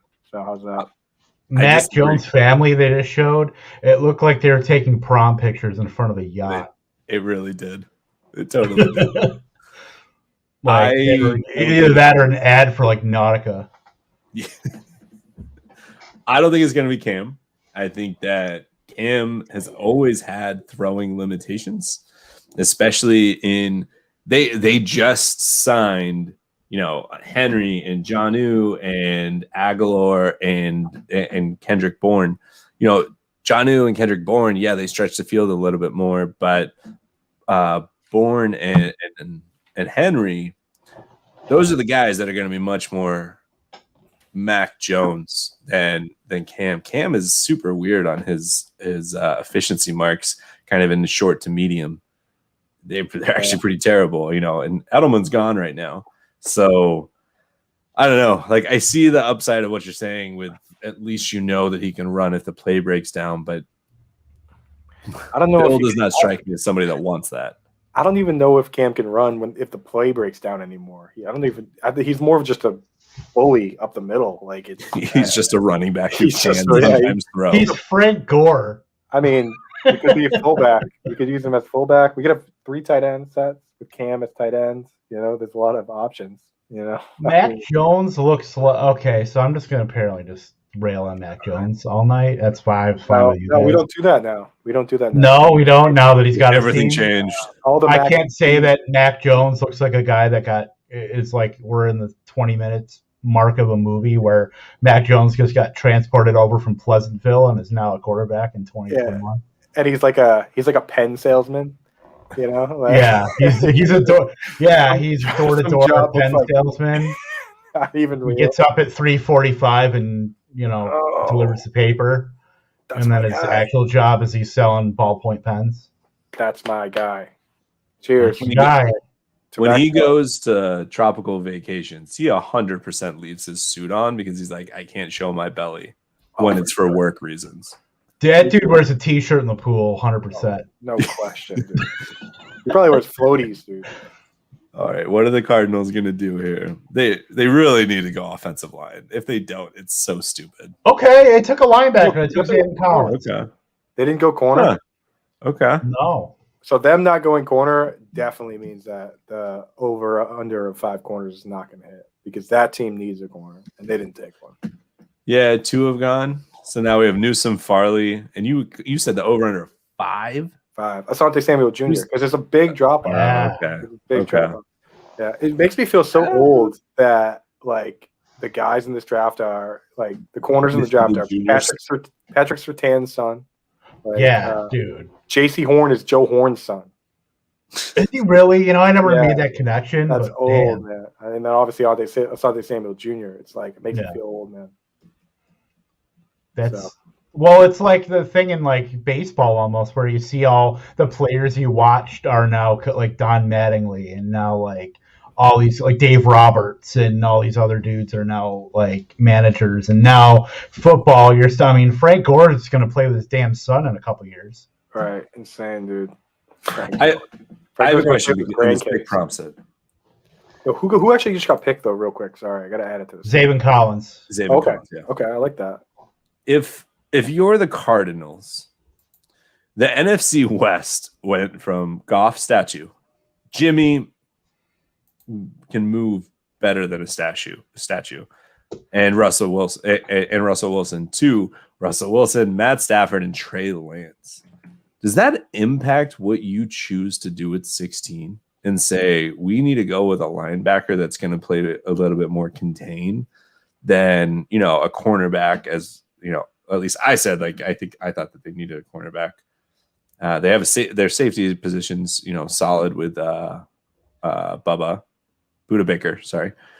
So I don't know. I'm just curious if like that does that. I'm just asking you guys, the NFL teams in the draft pivot in who they're thinking about based off of who potentially their divisional opponents take. I mean, I think we saw it earlier, and you pointed out earlier. I think we saw that exact thing happening with the Panthers being like looking at Pitts and looking down the barrel of that, triple barrel shotgun now and being like, oh yeah, oh my God, we are now a nickel. They're going to run nickel 90% of the snaps now because you can't put a linebacker on Pitts. You know what I mean? No. So yeah, you have to have three corners out in the field. Yeah. So it's like now you're a strict nickel team. And I think teams definitely do that kind of. I mean, the Cardinals last year went out and brought in Devondre Campbell from the Falcons strictly to cover George Kittle and the tight ends, and he's gone. So it's like they have the guy Isaiah Simmons, I think it is, that can also cover tight end. But I mean, you look at, they drafted Simmons for that reason. That reason. Yeah. They drafted him for that reason. Then he wasn't ready. So they paid Campbell a lot of money to come in for 1 year hired gun. Like, I think it was like $9 million or something. So he hasn't signed anywhere else. Yeah. Campbell's still a free agent. Yeah. Cause he's a good cover linebacker. So he'll definitely land somewhere. It's just, he got paid so much last year that I think it's on him to be like, okay, you know what? I'll play for 4 or 5 or whatever. For sure. So I'm taking a look here. Taking a look at like best available, and obviously the running backs are still out there. We're obviously into the second tier, and I doubt one of them go, but we could see something crazy happen at the end of the night. If Tampa wants to take a quarterback, whatever. Who do you think's the next? What's the best landing spot for the remaining players? I'm thinking, you got Elijah Moore, you got Bateman, you got Terrace Marshall, you got Kadarius Toney, and then obviously you got Freiermuth, probably not going, but always in the back of mind. So probably I would focus in on Bateman and Moore. With the teams we've got: Raiders, we've got Miami, Washington, Chicago. What's a good spot there for these guys that are still available? How did you say Bateman and Moore, but not say the Green Bay Packers, man? I mean, well, I'm talking about. That's where Terrace Marshall lands. I'm trying not to jinx it. Okay. Well, I'm talking about we're getting into the teams here, but like you got Raiders, the teams. Yeah, Washington football team, Bears, or no, I'm sorry, the Bears traded that pick. That's the Giants now, I believe. But what does Jordan Love like to throw to? The defenders. If you watch his Utah State tape, he loves throwing to the other team. I see. I couldn't help it, man. But for this pick, the Raiders are a dumpster fire on both sides of the ball because they only have Darren Waller. There's no one there's no one else on that roster, I think, that's a blue chip player besides Darren Waller. Yeah, you're right. And that's funny because we just taught, Henry Ruggs just went last year, and now we've already written him off. But compared to all the other wide receivers that broke out, and Ruggs was not among them, it didn't look like the Raiders knew how to even use Henry Ruggs. Correct. So, they also don't know how to hire head coaches. they give them 10-year, $100 million contracts that are non-refundable. Stupid. I That's the heard contract what that you Tyron said. Smith got. Yeah, I don't know. Man. I could see them going Jalen Phillips after that conversation we had. I could see them going Jalen Phillips here because you know who Fruta has the hubris. I like so they brought over Gus Bradley from as defense coordinator. Yeah. And I like the guy Trevin Marig. I think it's Marig. Safety because he supposedly is like a jack of all trades guy that can play in the slot, he can play in the box. They just lost LaMarcus Joyner to the Jets, I think it is. So I think they brought back Carl Joseph too, correct? Did they bring him back? Obviously, they got Jonathan Abram, but let Abram be a missile and then let Morig just Abram is a maniac, huh? I like watching him play. Yeah, so it's like Iwakowski. Yeah, he's crazy. So, but I think like that. They took a tackle. They took Alex Leatherwood. A little bit of a reach. Oh, nice. It's not my turn. We don't have a write-up for that guy. It's happening. We're getting into the. Yeah, he was. You don't have a right. So, peek behind the curtains. Are your write-ups for FA like? Are they by round? Because this guy was. I mean, Leatherwood was definitely projected to be a second round. Right. Yeah. So we popped in and did like a number of them. So like I did a bunch of the O-line ones. Like probably 40 or so. Yeah. So I did what I do. I did like. Well, no, we just did them, based on what we kind of felt like doing today. And my man's wearing braces. Mostly we're thinking about the first round. So we did like Sewell, Slater, Vera Tucker, Tevin Jenkins, Samuel Cosme, Landon Dickerson, Walker Little. We did a number of guys. Dickerson's going to the Niners, so you didn't even have to do him. Yeah, you guys were definitely want to. I mean, you guys run a 2 center sets over there. Yeah, slide him over a card. I mean, that'd be crazy if you guys drafted him. That'd be nuts. Heir apparent, man. Alex Mack is not young. How would you feel? Leatherwood's a little bit of a reach, but I don't mind the pick. They've always been one to. I mean, they had Cleveland Farrell last year. That was their number 6. Or talk about not having a write-up. Yeah, yeah, right. So early, dude.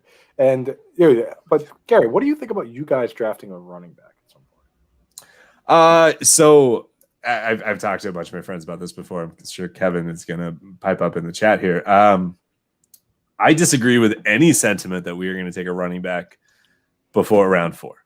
I think that Jeff Wilson's fantastic. We just signed Wayne Gallman, who is a fill-in. He's a backup guy, but he has some metric component to him that are great. It's not as if he was on a good team, right? He was on the Giants. So, I mean, and we've seen Saquon's either an 80-yard or a negative 8-yard, whatever. So I personally believe, and I'm glad that I get to say this on here for the record, the receipts, they're going to go with Chuba or Jamar Jefferson, and it'll be in around 4 or 5. And they'll bring someone in, but that's it. But LaMichael Hasty wasn't bad. Like LaMichael Hasty seemed like, I don't want to over aggrandize what he did, but almost like a baby Lynch. The dude's just a hard runner. Whereas Jeff Wilson was just all around. And then obviously the reason I like Chuba is because I think that Chuba fits what Raheem Mostert is. I think it is that you get him into space and that dude is going to take off. And I mean, Mostert's the fastest guy in the NFL right now, or fastest offensive player in the NFL right now. Last year he was the fastest too, right? Exactly. I think it was so awesome. People talk about his age or whatever. It's until he stops setting, he had the week 1 number 1 fastest run. I think it was on a pass, right? And then week 2, he had first pick of the game. Yeah, first pick of the game. It was a 76-yard touchdown, right? Against the Jets, that was amazing. Yeah, against the Jets, and then the next weekend against the Cardinals, he had another one, and that was the second fastest of the season. Yeah. And then he got hurt. But I mean, it's until he stops doing that, I don't know. But if they did draft somebody high, and like you said yourself, except for selfish fantasy purposes, if they did draft somebody high, I would be huge on that guy because you guys have the such an amazing line. It's beautiful. I'll be frustrated if they take an offensive player again over a cornerback. They do have some guys, but they're developmental, and I want something that's a little bit more solid. The Dolphins pick is in, and this is probably one of in the back parts of the draft, one of the higher profile picks. Jalen Phillips. Is it? Oh That's my dope. God! Wow. That's legit for them. And they have the inside info talking to the local coaches and stuff. Yeah. I mean, the guy is Oh, there we go. unbelievable. Man. Watch these highlights. He is just like he's a real problem. You know, like batting down passes. I think he had 9 sacks. Yep. So, I mean, they got rid of Kyle Van Horn, and so who Kyle, they got rid of Van Noy. Van Noy, thank you. Yeah, back to us. I mean, that was weird because they just cut him, and Van Noy was like, "I did not see that coming." So, yeah. Did he go back to New England? Yeah, he came right back. Yeah. Why wouldn't he? And then we took Devin Godchow from them, and they took Adam Butler from us. It was kind of like a weird side trade. But look at this guy. This is at UCLA before he got the concussions and bounced. I think this is a fantastic pick. They're already He doesn't even look like a defense. He looks slim. Oh yeah, he could 245, 250. He does not look big. I bet this guy can throw down windmill dunks. Probably. This is the type of. The Dolphins, again, if Tua is a top 15 quarterback, they are a deep contender. He looks like an X receiver. Yeah, this is their best defensive end since who is that big guy? The big guy looked like Xerxes. No, the Dolphins, Jason Taylor. Oh yeah. Oh yeah. Easily. He's like, how many times do you think they had this? Well, you throw a week in there too, I guess. Yeah. How many times do you think they had the conversation with Phillips where they were like, "You're not going to quit, are you?" Yeah. Right. Because you could be the next Jason Taylor. That's the concern. They just took Jalen Waddle. Holy shit! This team is going to be good. I'm surprised they haven't taken an offensive lineman. They must see something in Austin Jackson that maybe we don't. But passing on Sewell for Waddle is not something I would do. But I said it repeatedly. I'm much more of a build the lines and go from there. You can find wide receivers deep in the draft. Your 5th, 6th round offensive lineman is not going to get there. But the Dolphins are officially in. People are going to get mad that I say this, but they are pretty close to Bills territory. They're pretty close to a complete roster. They are now making picks that are luxury picks to get them just that little bit extra edge, in my opinion, with the exception of defensive end and offensive line. And they just cut their defensive pads. Coming into the draft this morning, they were so what you just said, Gary, is not crazy at all because I checked it this morning. And the Vegas odds coming into the draft this morning for over-unders, the Bills were at 10.5 wins and the Dolphins were at 9.5. So it's not that crazy at all. Vegas says it's not. So, who knows? These are luxury picks for sure. Very weird. I think a lot of people out there sat on their couch probably just now and said, "Oh, they take Christian Darrisaw here, right?" Yeah. And, but you watch the guy play. The guy they picked now. Take the upside, yeah. Yeah. If you properly scouted this guy and you truly think that he's committed and he's going to play and it's not really a problem, then you just gotta bargain because this guy's like a freak. Washington's pick is in. And we're at the 19th pick. I apologize, Kevin, cutting you off, but I think that strangely occurred in mocks has been running backs to Washington. I don't know how much you guys have seen that or not, but there's been a weird thing of Travis Etienne there. I don't see it, and but I do see that on defense they don't have a ton of holes. The defensive line is potentially one of the best in the NFL. On offense. I don't know if a offensive lineman here makes it better. They could. But you're talking about a guard position. So then it's a wide receiver. Do they take somebody and make Curtis Samuel their 3 and add a Bateman to complement, McLaurin? I don't really know what Washington's needs are outside of quarterback, and that's no longer an option. I think they need a stretcher if they need anything at receiver. There's no stretcher here. That's the thing. Yeah. See, I don't think they get a receiver. I think they're just filling in what they can.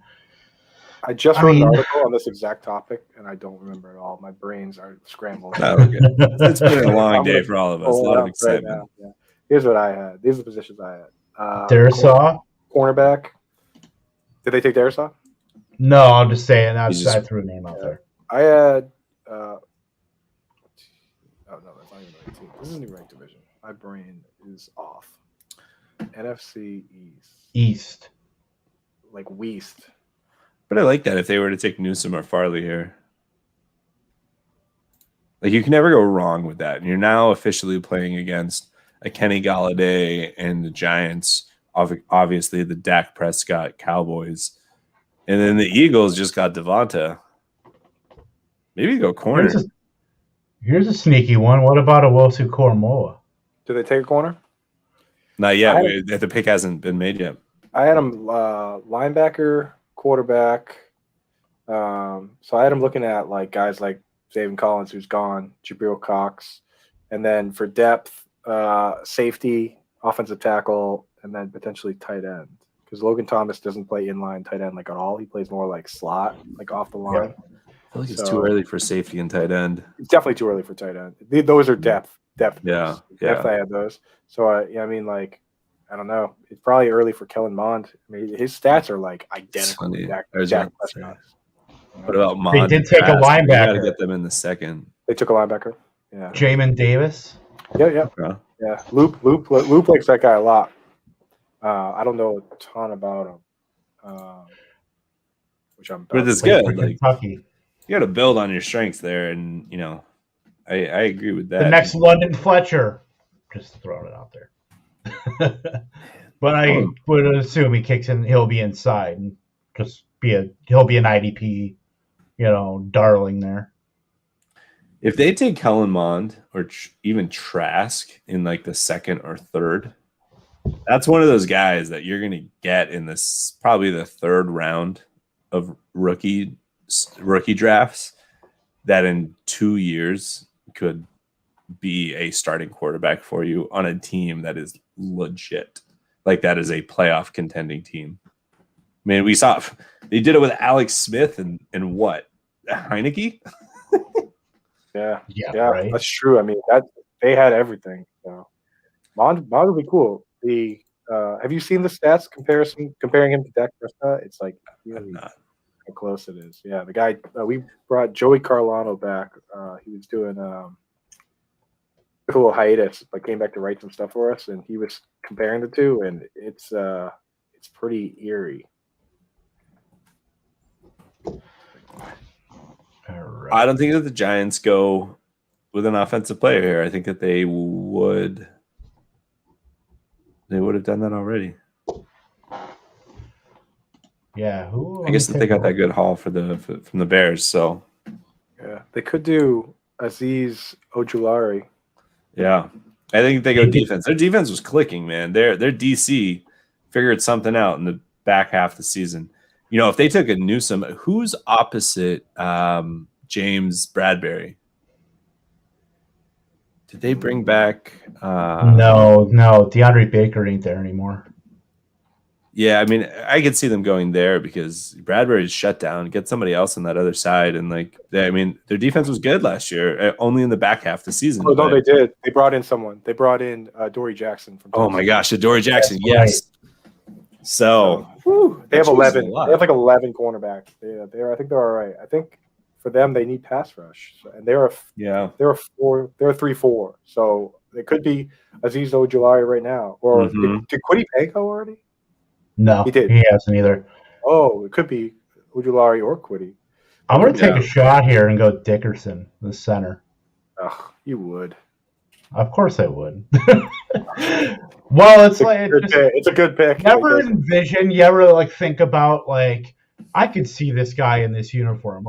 I swear to God, I looked on Kyle Trask is going to be a Chicago Bear. Obviously, that's not going to happen now. Yeah, but it sounds like a Bear though. Yeah, Najee Harris. Everyone says about Najee Harris, right? He sounds like a Steeler, right? Yeah, it's almost perfect. And the thing about that is they're that zone blocking scheme, and his only knock is that he's a little slow. But so is Le'Veon Bell ran like a 4.6 or something. Yeah, like you don't need to be a 4-3 running back. You can, as long as you're patient and you can let holes develop, and then you do that, you're good. I think the Steelers are nuts to take a running back. Their team fell apart this offseason. They lost O-line, they lost defensive players, just all over the place. If they're going to go with a luxury pick, like what are they doing? But I think the reason they do it is because like they are, going all in with Big Ben on his last ride, and they're trying to cobble it together and win right now. I think that's the only reason. I think their roster isn't as good as what they were last year. Like, I would be pissed if I was Rooney and the GM decided like, no, we're still ready to compete, even though our offensive line just fell apart, and so did some of our line, our backs, pretty much. I get it, like, but build back up, and then take Trey Sermon in the third. I think you only do that if like you're telling everybody, like the GM and the coach. Like I think teams do that sometimes, where they're like, hey, you know what? Why don't you go out and do what you can to try and win right now, and if you don't, then you're fired.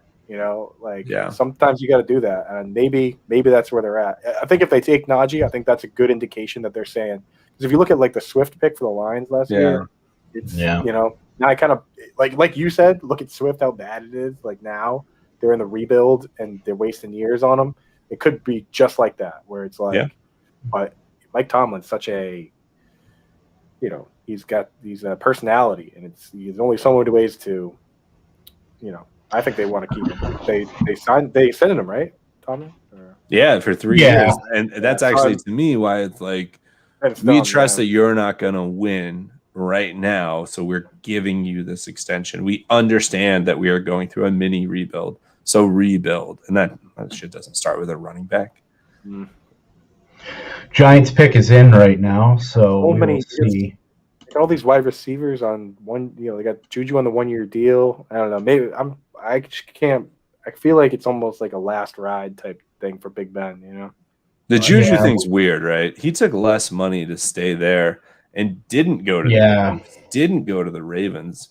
I can understand the Ravens because, like, I guess I can even understand the Chiefs because there's just like an internal bias potentially if you're the player. But like, if you genuinely turn down $2 million to not go to a Super Bowl contender, you're either an idiot or I don't even have another option. I don't understand it. Like, it's just dumb. Gary, you're telling me, man, we paid Nelson Aguilar $22 million. I felt like Juju just came up and pulled my pants down when he signed with them for $8 million. Like, how are we giving? I don't know what the Patriots were doing. I mean, they spent $243 million this offseason or some craziness. Like, I mean, we had to have spoken with some people other than Aguilar, though. Yeah, you would think. Here comes Goodell. What is up with this freaking house band? It looks like freaking Jimmy Kimmel. I don't know, man. I don't know, but we'll see what the Giants do here. So this point, we're looking at Elijah Moore, Rashad Bateman, Terrace Marshall are going to be the top 3 wide receivers remaining. We obviously haven't had a running back taken. I hope they don't take a wide receiver. That'd be crazy. That would be crazy. I feel. Speak of the devil, Kadarius Toney. No way. Really? Wow. The Giants took Kadarius Toney. What a weird pick. Why? They were in on Devonta Smith, though, so clearly they were looking for a receiver. Whoa. Don't compare Kadarius Toney. No, I'm not, but I'm just – their interest was in adding somebody to their receiver group. What do they see in him that you and I both, I apologize, Coop, but Kevin and I have talked about this at nauseam for 3 months. Like, Bateman and Marshall are head and shoulders above the chaos that is Kadarius Toney. I have Kadarius Toney farther down. I think he's probably a better NFL real world receiver than fantasy receiver. But who knows?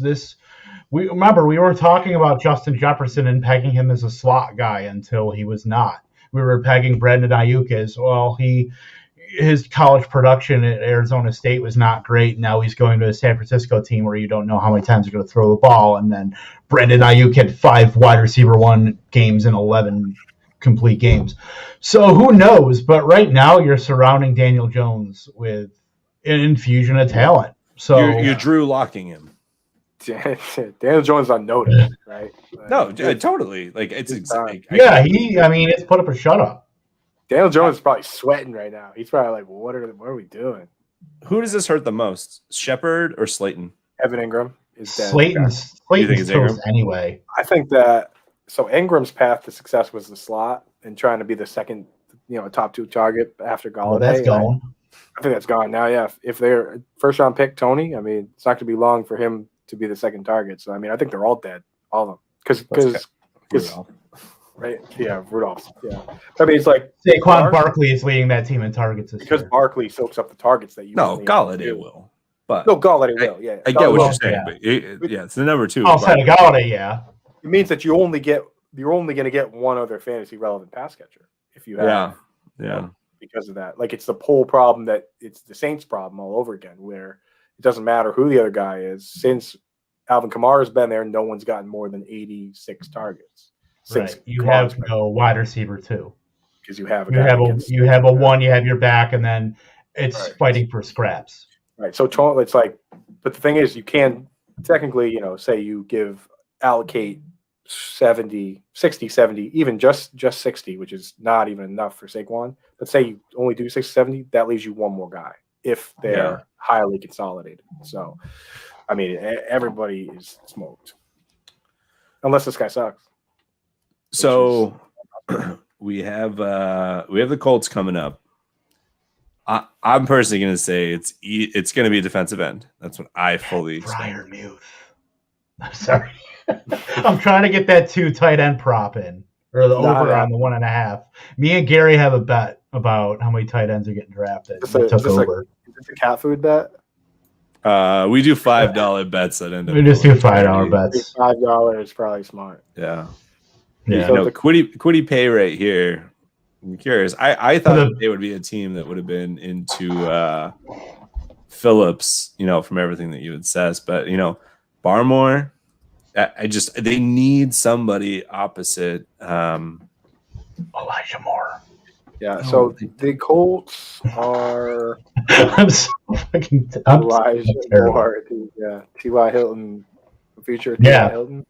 That's exactly what I was thinking. Is that's a bridge to Elijah Moore, Michael Pittman, whoever they want to go at tight end. Do they need a guard? I'm trying to think who's filling in for Costanzo now that he retired. The Colts. I don't even know. The Colts obviously they have Nelson. They have that. That's the right tackle, not their guard. The Colts run a 3-4 or 4-3. It's a 4-3. I think it's a 4-3. Is it? I can't keep them all. It's I'm lucky I know where I live. So that probably Justin Houston, and then was it Justin Houston last year? Houston's a free agent. So I don't know who their others are. So I think you're right. I think they do go pass rusher. I don't know if it could be Azeez Ojulari because he is not that big.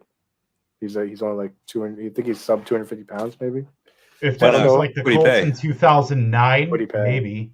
I think Quiddy Pay might be the guy, Gary. If they pay window, are the Vikings? If the Vikings trade back and they still get Quiddy Pay, that'll be impressive.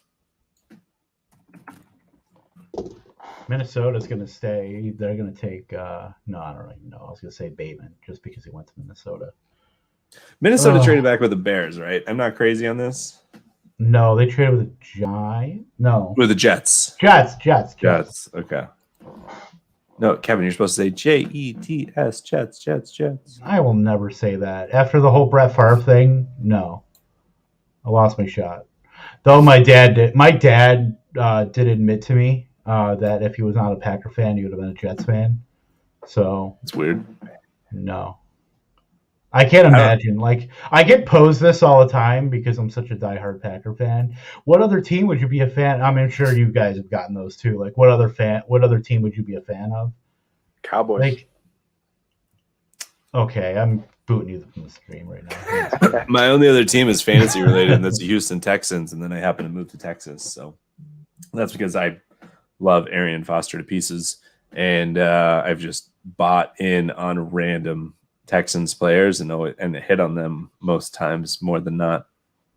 I mean, it seems like I'm like a closeted like Rams fan lately. Go home. You're drunk. And Bengals. You're definitely a Rams fan, bro. You kidding? There's a freaking Robert Woods jersey right over your shoulder. I've got you can't see it, it's off camera, but there's a shrine to Robert Woods. I've got like locks of his hair, and I was kidding. Bobby Or James, am I? baby. Above his Right. bed is just a poster of Johnny Munt. Do you know what I had to go through to Monday Night get Football. Aaron to You agree give to it that? parents to put Johnny Munt over your bed. She said why, and he just said sometimes. Which, by the way, Let's just try it out. Thank you for reminding me of that, by the way, because I'm going to work on a shirt design for Virgin Global for Monday Night Football. It's happening. About time. The Rams collection I'm going to start with Honey Robert Coop will Woods. buy one. You know that. You're damn right, Honey Coop will buy one. All Love right, it. Colts are pick is in. Well, I don't know if what's his face here is walking up to the podium, but Why did This, Sleeper only give top 10 updates? this Fargo Brewing Company Blood Orange Wood Chipper IPA, pretty friggin' tasty, not gonna lie. And then I got a Cerveza Tecate, Gary, left. Ooh, That's right. going big. I am going big. And then I got a nice Coke Zero to polish it off with. I just do not get, and this guy looks like either, I don't know if he looks like Herm Edwards or he looks like Tony Dungy. A little both. But The guy that's in the see seat? Yeah. The guy that's in the Lazy Boy, yeah. Somehow you like passed me in the stream. Herm Edwards looks like a cartoon skeleton, dude. So if the guy looks like Herm Quiddy Edwards, Pay. there you go. I'm gonna award that one to Gary, but I was here ruling out Aziz Ojulari, so I'm gonna give you 0.9, and I'm gonna take 0.1. I'll take it. So Tennessee is up, and this is an interesting spot for those wide receivers. This is a We all really know good what's spot for Rashad Bateman. Nope. Move on No? to the next one. Don't even say Terrace Marshall. Nope. One more. Elijah? Elijah. Okay. Bash Brothers back together, bud. It's Yeah. happening. I don't know, man. AJB. I mean, yeah. You run into a I mean, problem with that. You run into a problem with that instead of Terrace Marshall, because that means that Josh Reynolds is going to get a ton of snaps at split end, I think. Because I don't think you want A.J. Brown tethered to the line. Do you? No. You want him get as many free releases as you can get. So now you do Elijah Moore in the slot and A.J. Brown at split end, and Josh Reynolds is just like the guy out there that gets punched in the face by the jam and does nothing. He'll be on your all exercise team, Kevin. Josh I Reynolds, love it. all exercise. He is the 2021 Jalen Guyton. I love it. And That's going to be a thing. I'm going to do an article on the all exercise team. what am I That's missing? going to be a here? thing. Elijah to the slot, which is versatile. Josh Reynolds as on as what Y, and then your X is going to be A.J. Brown. AJ Brown, Yeah. and I mean he doesn't need to play slot to still be able to run the routes. Oh, he no. runs. A.J. Brown's A.J. Brown's. Oh, sorry. Okay, I'm mixing it. Yeah. Oh, sorry. Yeah. No. It was the other way. It was Josh Reynolds. He's is the X. Y. Yeah. Okay. And so the little guys were AJ Brown's not really that little, but the other guys can run around free everywhere, and Josh Reynolds is kind of tethered there. It could work. It could definitely work. But I mean, like, I feel like you want to tether Josh Reynolds, if nothing less than the draft capital. Yeah, And you so- want him to eat up. Yeah. Some But of he's that going to play real a ton of estate. snaps. I feel like the Elijah Moore, AJ Brown, Antonio Brown comp that Cater Michomajuk dropped has just stuck with me since I heard it. And I know that it's like that's a super grandiose, right? Like that's like the upper echelons of even possibility for a player like that. But I don't know, like you just think about somebody with the skill set that he has and what he could do, and all of a sudden you're like, regardless of size, like the position on the field becomes a little bit irrelevant set. I don't know. I'm always a big fan of just combining people that played in college because I think that they just like then want to play better. But I also believe way too much in narratives. I mean, we've seen it though. We've seen a bit of it, so it's not crazy either. Like, and the more I think about the Jamar Chase one, like, what if you pass on Jamar Chase and then he's amazing, and your quarterback for 10 years is like, yeah, I told you so. You know, it's like that narrative. Is sure, possible. but I thought that, you know, I understand taking Jamar Chase, but I think that they're insane to not take Sewell and then taking, even if they had to trade up for him, Terrace Marshall. Like, do the same thing that you wanted to do, but just In the other get order. Sewell. Flip flop it, yeah. That's what I So think too. instead of going, you go chasing like Dylan Radins versus, Yeah. The other way, Marshall and Sewell.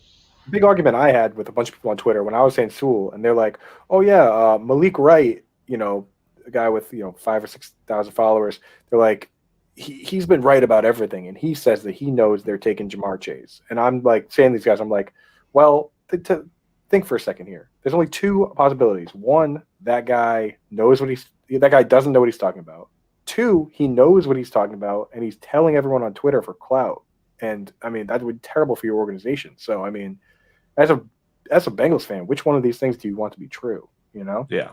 Like, I hate that with some of these organizations where they're like, oh yeah, we already know who they're picking because it got leaked. It's like, should you be bragging about that? Because back in my day, we'd be wicked embarrassed about that. Right. They're in the home of Rashad Bateman right now. I mean, they were in Elijah's before, and I was like, oh my gosh, they're leaking the pick. I don't know. I mean, I don't really know. I will say this, and I will say that. I'm sorry, Gary. Go ahead. Steve Slayton for life in the chat. Respect. So if they take a wide receiver there, is there anything that scares, or I shouldn't say scares because that's not the right word, but anything that would take anything off of the top of A.J. Brown should they draft a receiver? No? Okay. No, it's top two. It's top two targets that we've seen. You know what I mean? It probably enhances A.J. Brown to have. Yeah, they don't have it too. One other guy. Yeah. Give him an Elijah that has the possibility of just making defenses have to pay attention to them, and then have your big body in AJB.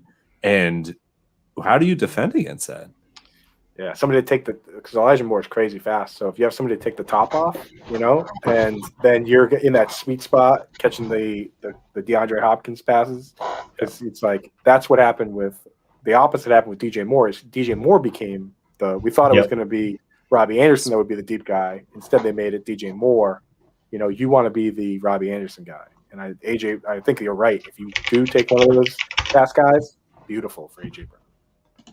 And then you also have to factor in too. There's a new OC in Tennessee too, and people want to say, "Oh, well, he's not Arthur Smith." Arthur Smith was their tight end coach too, so they brought up Todd Downing, last year's tight ends coach, to offensive coordinator. And I mean, it is what it is, but I mean, you're not going to not throw at AJ Brown. I think Bateman makes a lot of sense here. They could use somebody physical in the middle because you're not going to get that with Ferkser, at least, certainly not to that degree. But picks coming in a second here, but I really like Bateman. I guess that's a good to go to Tennessee. Good point with the two guys, both the Moores really, is that this is a running team, and those guys probably not great blockers. Yeah. So I don't know if Bateman's that great of a blocker, though.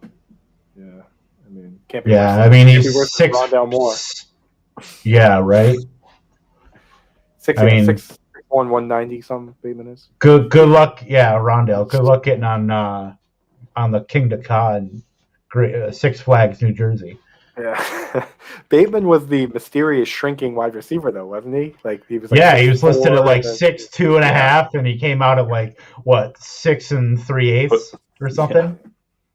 Yeah. Just broke 6 inches because he coughed. He forgot his lift shoes. Yeah, right. All right, Goodell's at the podium. Let's see what they do here. I have not, but I will tell them now. My wife wants everybody to know that she was right, that the Niners picked the guy that allowed Jimmy to stay around this season. I know you're a Boston dude, Coop, but God, I hate Sweet Caroline. They're playing it right now.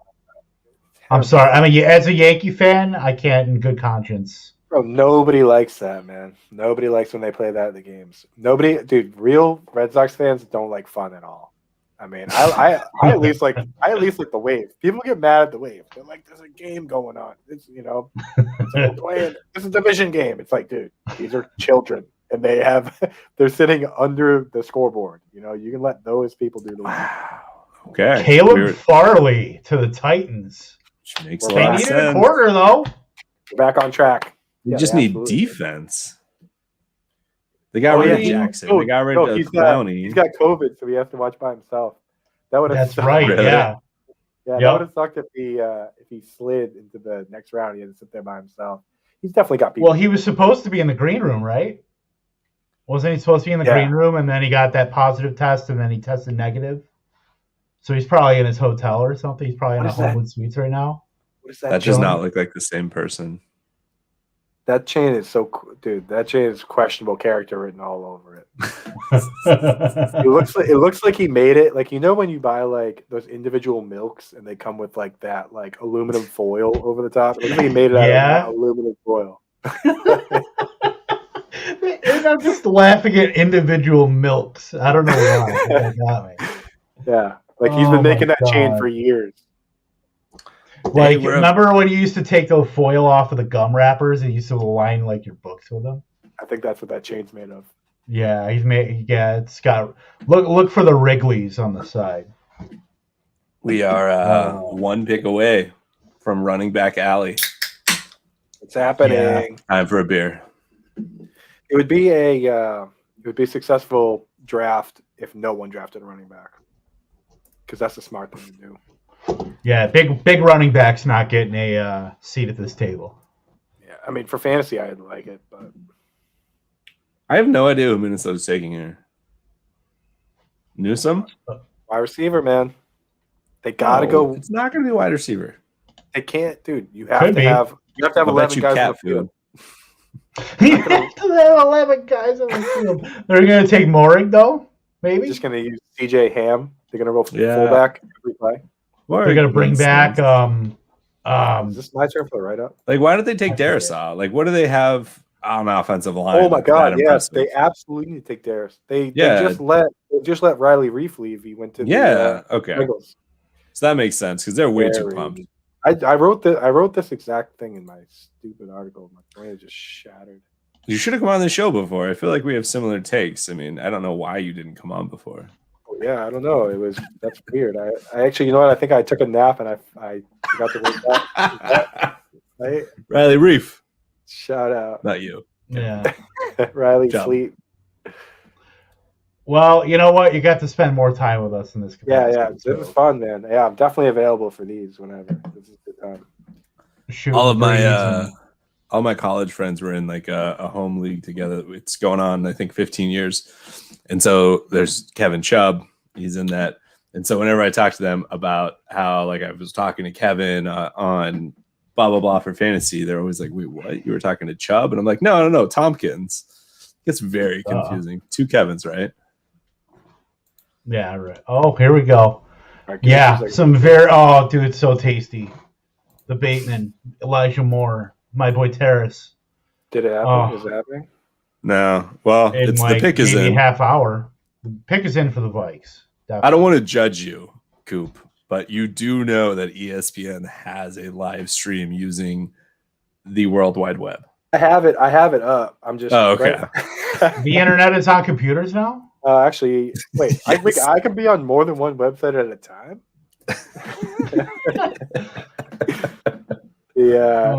I'm writing up. I'm doing a entry here. You're doing real work.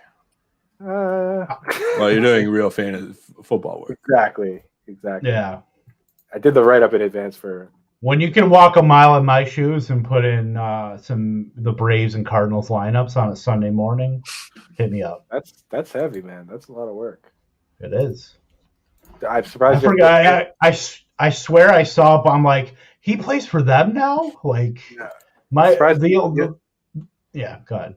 I was just saying, I'm surprised you didn't put a fantasy alarm in your profile yet, dude. Now that you're an official employee, I don't think it's official. It's just moonlighting. I'm counting it. More than one person knows about it. 2 people, if you include Ryan. Hell, yeah. So if with 3 people, with you included, Gary, people Yeah, are officially talking. We're officially Like talking. several people. I'll ask now Bender. know. If Bender gives me the okay, I'll do it. People And are talking. Bender. Oh my gosh, we have quorum. People are talking about it. Quorum. The rumors are The water cooler is hopping. The It is. produce section is killing it, man. A lot of talk around in that produce section, Gary. I'll tell you. You haven't been there, but yeah. What are the Vikings doing? Are they taking Darisaw and loving life, or? I think so. It's either between Darisaw and maybe Tevin Jenkins. I could see them going Newsome, but maybe they learned their lesson from going cornerback for like 6 years in a row in the first round.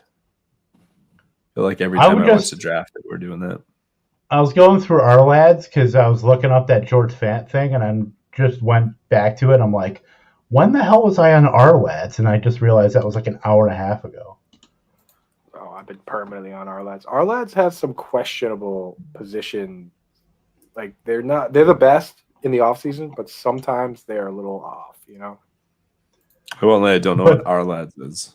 Their depth chart archive is pretty cool, though. Like I'm looking right now, the Jets in 2008 were rocking Lavernius Coles and Jericho Cotchery. And remember Chancey Stuckey? Oh yeah. Oh man. I had a fancy name. Taking a chancey. Taking a chancey. This is like a damn time machine. Leon Washington. All right. I feel like we've really glossed over the fact that the Giants took Kadarius Toney. That was not a spot I thought they'd go for that with. Raw aggression. Unnecessary. Vikings take. Oh, they took Darisaw. All right. Good pick. Good pick. That one points for me. Yeah. Well, actually, technically, Gary. They're playing. Prince. Oh, that's all you. Trust me, that is all you, not me. The thing is, I'm at a disadvantage here because every other player I got to type a little blurb up. Darisaw is yours. I will take the 0.1. You can take the 0.9. That's fair. But yeah, I mean, like that's good for Dalvin Cook, right? Like, so just back to the not us just hanging out and watching our screens. Like that's great for Dalvin Cook. Buy Kirk Cousins some more time. I personally want to know when they move on from Kirk Cousins because they're never winning a Super Bowl with Kirk Cousins. And they have a roster. They have an offense that is built to compete. Their defense needs to rebuild. And next year, I think, is the first guaranteed money break, right? Because it was 3 years fully guaranteed. And this is year 3. But they're never going to be in position to get a high pick. So they're going to have to trade for somebody or get a veteran. After next year, right now, dude, its dead cap is $76 million. It's crazy. Yeah. Wait, next year? This year.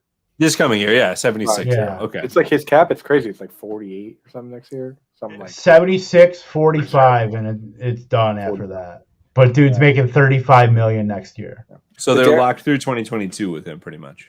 Yeah, so they could probably draft somebody next year. So let me just say an underrated aspect of adding a tackle is the benefit to the tight end because the killer of tight ends is pass blocking.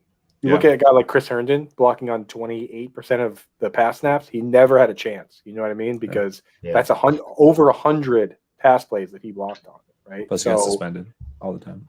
Plus, the whole flipping his car while driving drunk thing too is it's less than ideal. Yeah, but the pass blocking pick is in already. By the way.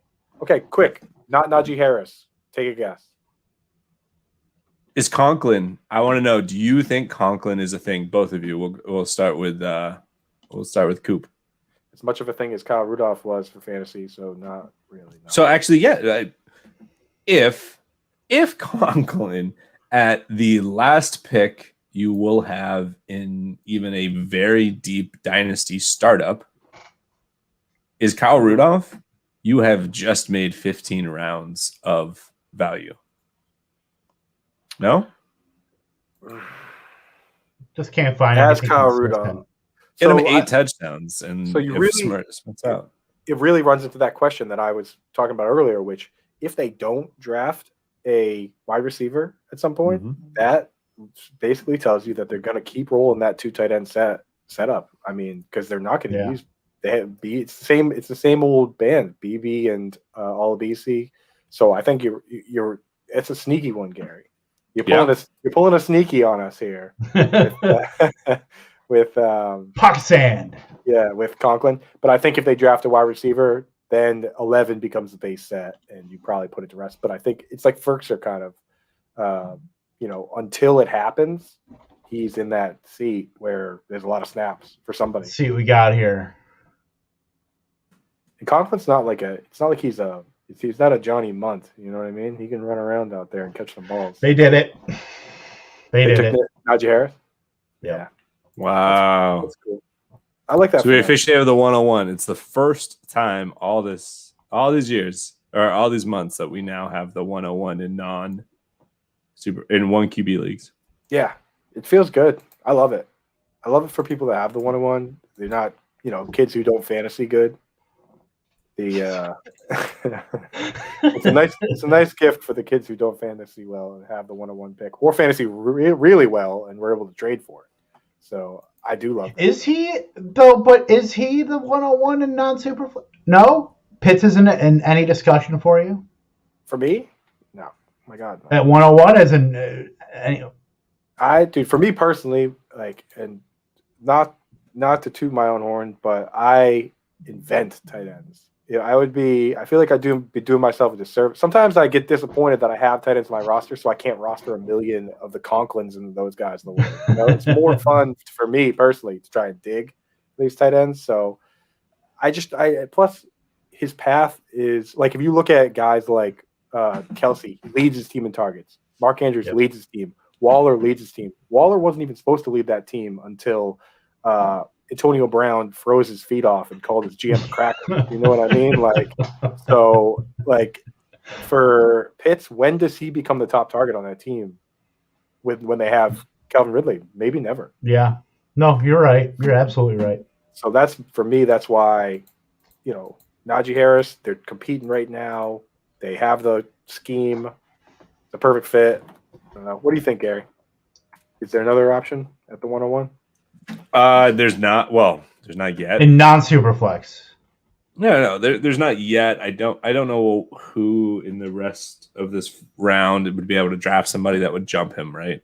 So in that case, yes, he is. I don't care what anybody says. Like, he is awesome, but that offensive line concerns me a ton.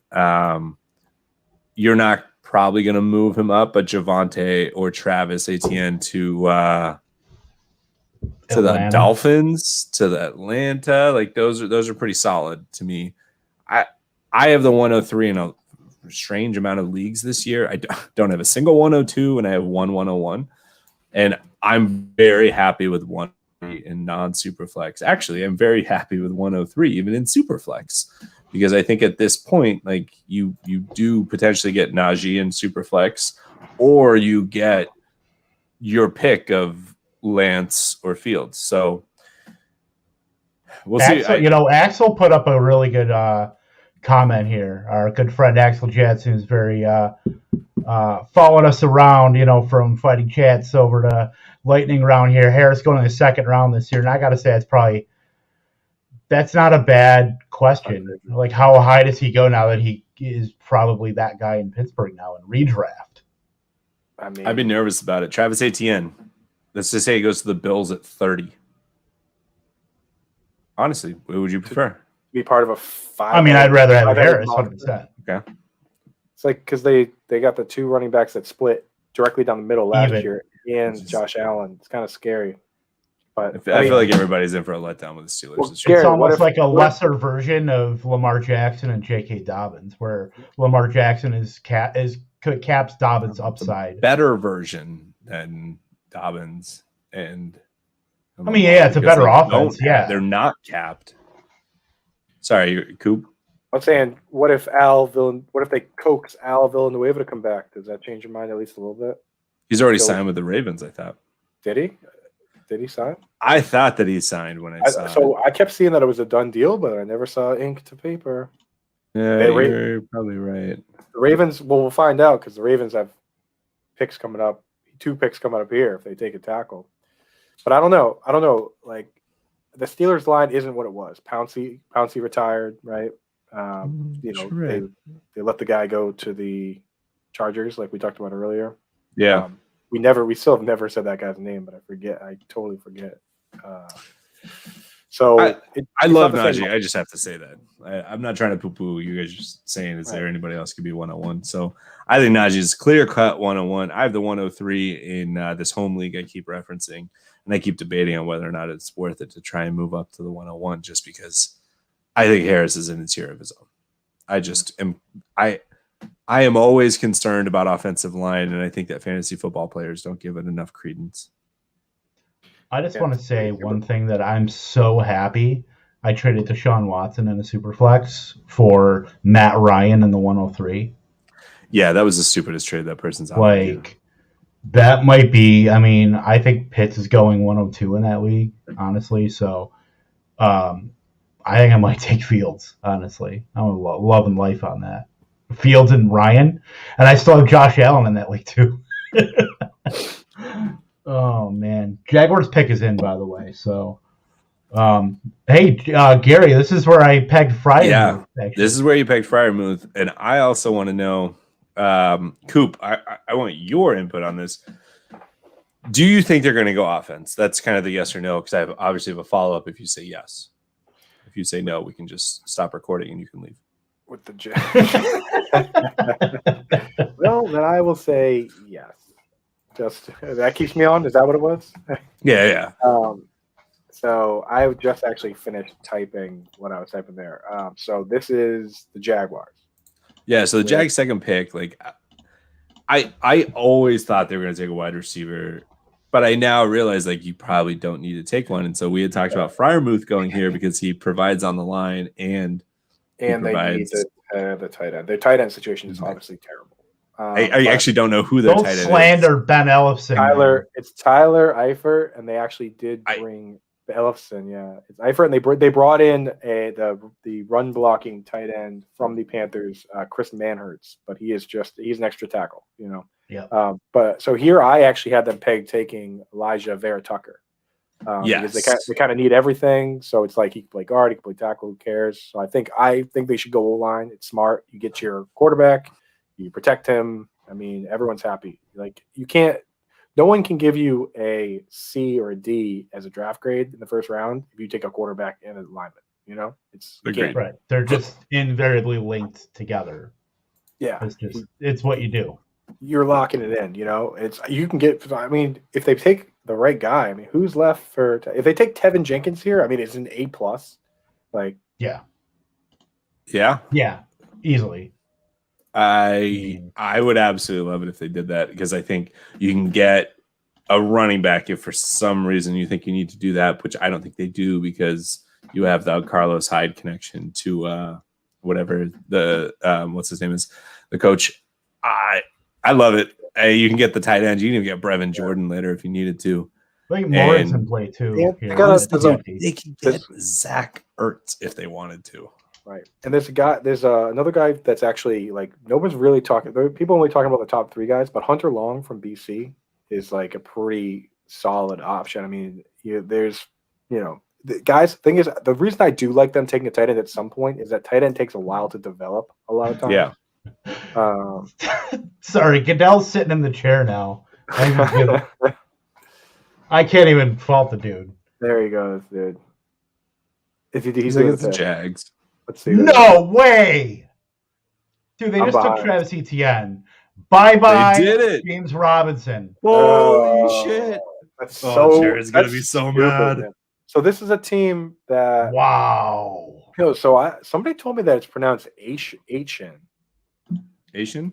Which however you pronounce it. Totally confused. That's a first. I heard it and I was scared to even say it. So I don't know. Holy shit! I don't know if that's for sure. But that's a wild pick. Yeah, I wrote in my write up for them. absolutely don't do this because you're still a team. Like everyone knows, like so Vegas knows you're taking Trevor Lawrence, right? So that's already in the books. It's built, it's cooked in, right? Yeah.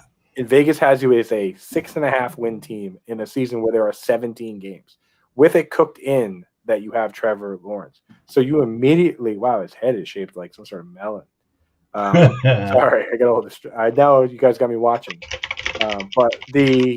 so you're immediately using. I guess you get the 5th-year option, but you're starting the clock on such a low shelf life position in a year where you're not winning anything. You know, you could, if you want to take, let's say all of a sudden you just are amazing, you could still take a running back next year. Like it's the 25th pick, man. I don't know, man. Running backs matter. I will not say that running backs don't matter, but running backs don't matter for teams that don't matter. Thank you, dude. Thank you. It's AKA DeAndre luxury Swift. picks are a real thing, and this is a luxury pick. Right. Your defense is terrible. Terrible, man. I really hate when I see like NFL comp, Alvin Kamara. Okay, Alvin Kamara was a mid-round pick. Amazing. First of all. Yep. And that as at the absolute As their top Kamara, end. Okay, bottom end, he's TJ Yeldon.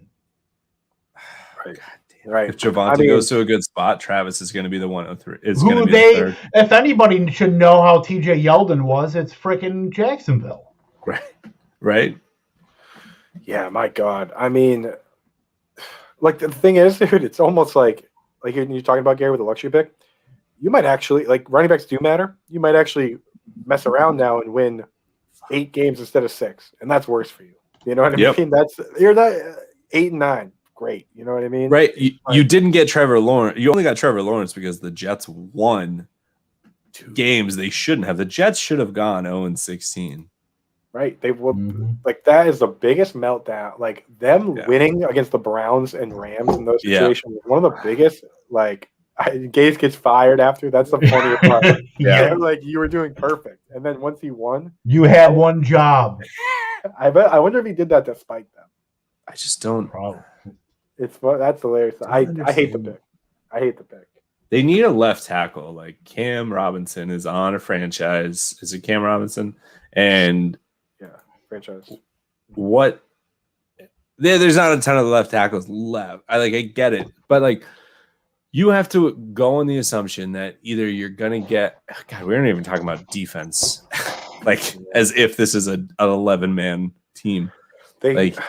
You get a tight end in round 2 and you get Freiermuth or you get Brevin Jordan. Like, sure, you still need a left tackle. Like the rest of your line's okay. Your wide receivers are like literally the 15th best in the NFL, right?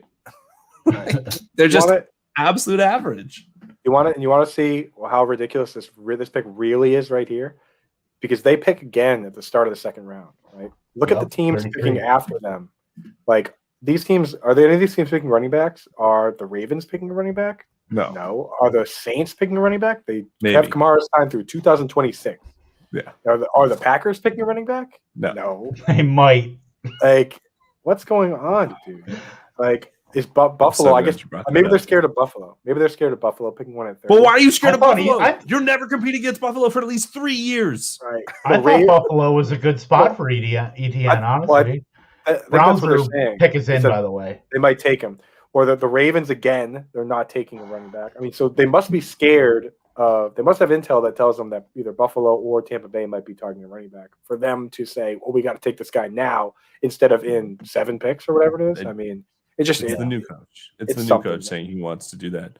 I will bet money right now that Newsom is the pick. For the Browns? Yeah. I'd bet I'll bet $5 if somebody else wants to take that. Why are they picking so fast? I don't know. They raced up there, though. Yeah, now I got to put in another thing in this stupid thing. I mean, I love Fantasy Alarm. Everyone check out the Fantasy Alarm tracker right now. Absolutely. Urban Meyer. Urban Meyer just wants to do his offense and try. Like, he has never had an NFL position, right? Or an NFL head coaching position. Yeah, it wasn't. Yeah, I don't think so. Yeah, okay. Goodell's going through another one of the guys in the chat. Can I comment in the chat? Oh, I have to log in. I didn't log in because I was too nervous about doing it. I didn't want to get knocked out. Somebody send that to the chat. If the chat could just click on that. You don't even have to read it. Just click on it so that Kevin can do it. So that I know so that I know that my work isn't completely wasted this evening. I did spend a lot of time writing these up, and kind of dogging it. No, definitely. Spent a lot of time writing these up. There's a lot of helpful information. Absolutely. A lot of the info that I'm dropping on here. So yeah, if you don't have to read it, give it a click. Do us a favor. That'd be awesome. Thanks, guys. Wonder if she gets mad that she has to wear a mask and this asshole is just chilling without his. Good job, Gary. Yeah. Did I get it right? Newsom?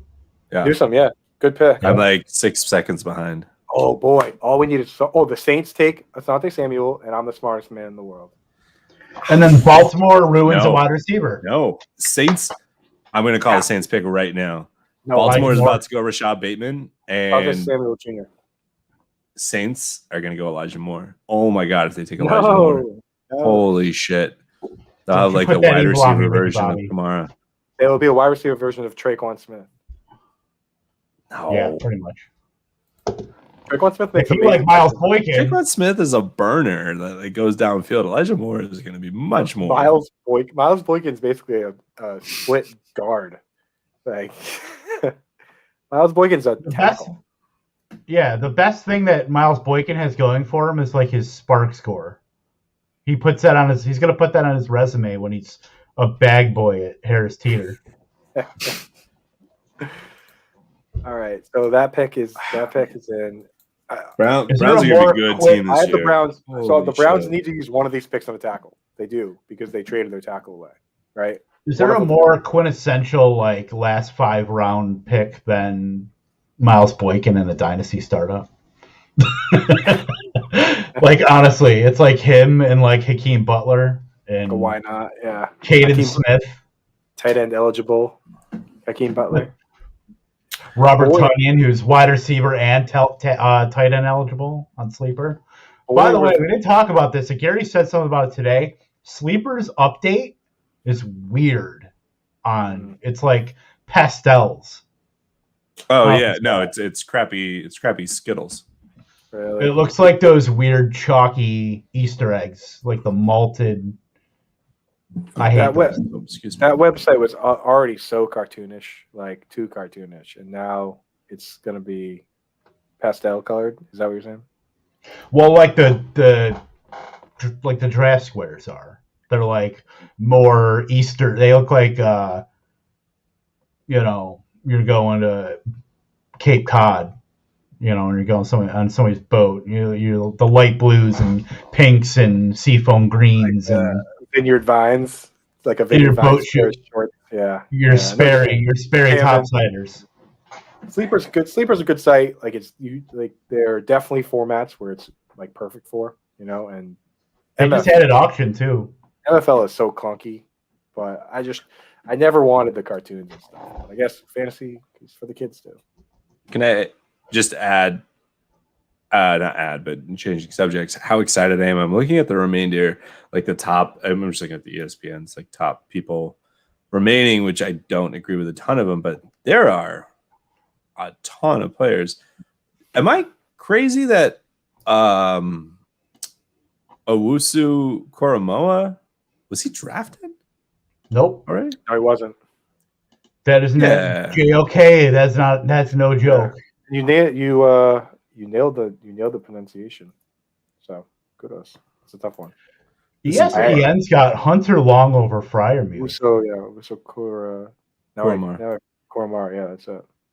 Because I literally my favorite podcast in all the podcast realm is Robert Mays's athletic football podcast. I really like podcasts that aren't about fantasy because I listened to the late round podcast, the late round QB with Zacharias, and then I listen to the Ballers like kind of when I run out of other stuff, just because everybody listens to them.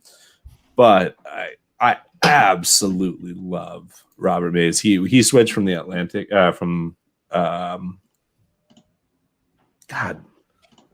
who was the guy with Grantland and then moved on?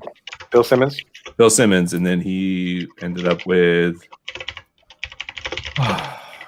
words are escaping me. Kevin, if you're listening, you should know exactly who I'm talking about, but not the other Kevin. He went to the Athletic, though, right? He went to the Athletic. He was with the Ringer. Mando? He was with the Ringer beforehand, and I've always found that he is 100% my favorite football analyst. So that was a really long-winded way of saying I've heard him say Owusu Koroma a ton of times. Well, that's good though, because the thing is, when you don't hear those names, you don't get that, Like, Yeah. I went in a while back and watched like a video with just like, with a guy pronouncing them, and I still forget how to pronounce a lot of them. There's one amazing name of a guy that's going to go later. His name is I put it in my thing because it's so good. I really want him to come to Patriots. It's Deo. It's Deo Odangbo. Deo Odangbo. Dang. Yeah, it's an edge Odangbo, and it's pronounced exactly like that. Deo Odangbo. So, sounds Nigerian. Oh, no question. I spent a good amount of time in Africa, so I try to I try to know. Usually some of the more African sounding names. Yeah, you do have the skin for a lot of Africa trips. Yep, completely. Yep. All right. A lot of 49ers fans out there? Oh, it isn't. Ton of them. That's actually the only reason I went out there. It was just a trip with the faithful. They organized the yearly trip out there. So do the Ravens ruin a wide receiver here at 27? I sure hope not. I don't think that they ruin one here. I think they're gonna. You think they ruin one later? I think they take Tevin Jenkins because they just got rid of Orlando Brown. So I think that right now they're like, well, there's no reason for us to jump for the wide receiver in the next 5 too. Yeah, so that's the thing. The only you could really, if you look at what the other teams behind them might want, that's where Green Bay might want to tackle too. Yeah, Eichenberg is going to be. Bakhtiari came off an ACL, and Billy Turner is not. They just got rid of Rick Wagner. They're shifting dudes around. Elton Jenkins is probably going to be playing center this year, so they could definitely use a tackle. The Saints need a corner. So if the Ravens are going to take a corner, it's going to be right now. I do think that Bateman is their top wide receiver. I think that they're probably they need a tackle, and I'm worried that some of the other offensive linemen later are going to project more as guards. Well, Rashad Bateman is a Baltimore Raven. There we go. Makes sense. They just got Allen Robinson. All right. They got Keenan Allen. I don't know if they got Allen Robinson. They got like a poor man's Keenan Allen, maybe. I disagree. They got a guy that can attack the middle. I think Bateman immediately becomes the best wide receiver on that team. My buddy just texted me and said Bateman's dead. So Bateman's dead. Rip. That's all he said. Because Bateman's dead. Cue the gif of the guy they're dancing with the casket. I just did that for James Robinson, actually. Here's what I would love. I would love to see them take an offensive lineman in round 2, and then in round 3, they come back with another wide receiver. Maybe take a big guy like a Nico Collins, even though it's probably a little bit early for him, because I want to see them say, like, we're trying to establish a passing game that's not just, the tiny man of Hollywood and Mandrews. Right. Well, I think they do have Sammy as. They do have Sammy. Kind of a block, but they definitely signed him because of how good he is at blocking. People underrate Sammy as a blocker, but I was the Nick Boyle of wide receivers. Yeah, I mean, for real though, I looked it up the other day. Michael Jenkins, top 20 like every year, and there's like 200 wide receivers in the database, and he's like 15, 16. But the thing is, so you were saying tackle in the second round. They have the Chiefs pick at 31, so they can still take a tackle this round. Oh yeah. They got 2 picks on. Yeah. I mean, I think the Ravens take Marshall also. The Ravens are so goddamn crafty and annoys the hell out of me, man. But they moved on from Ozzy and they still maintained this. Like Ozzy's they're just good. Yeah, but he's like in the shadows, isn't he? I don't think he's their acting GM. I watched a video the other day where the GM was walking. He's not the GM, but the GM was walking around showing people like the big boards and stuff they have. And the first thing he says, he goes, "I sit here, and Ozzy's going to sit here." And then he walked through and did the rest of them. He's like, Harbaugh will probably be here, and so-and-so will probably be here. But it's just worth noting that he's like, I'm going to be here, and Ozzy's going to be right over here. Awesome. DaCosta. Yeah. It's Eric DaCosta. That's right. But I mean, like, that guy was groomed under Ozzy, so, like, worked up there. But who the Ravens just pick? I spaced. But Rashad Bateman. So he's Kevin and I's pretty much what wide receiver. It's three, we debate 4, between 4 and 5. So about Bateman, though, I mean, him now to the Ravens, and there's some pretty good discussion this week, like on Twitter, about how much is really the Baltimore scheme versus if you're adding a wide receiver to it.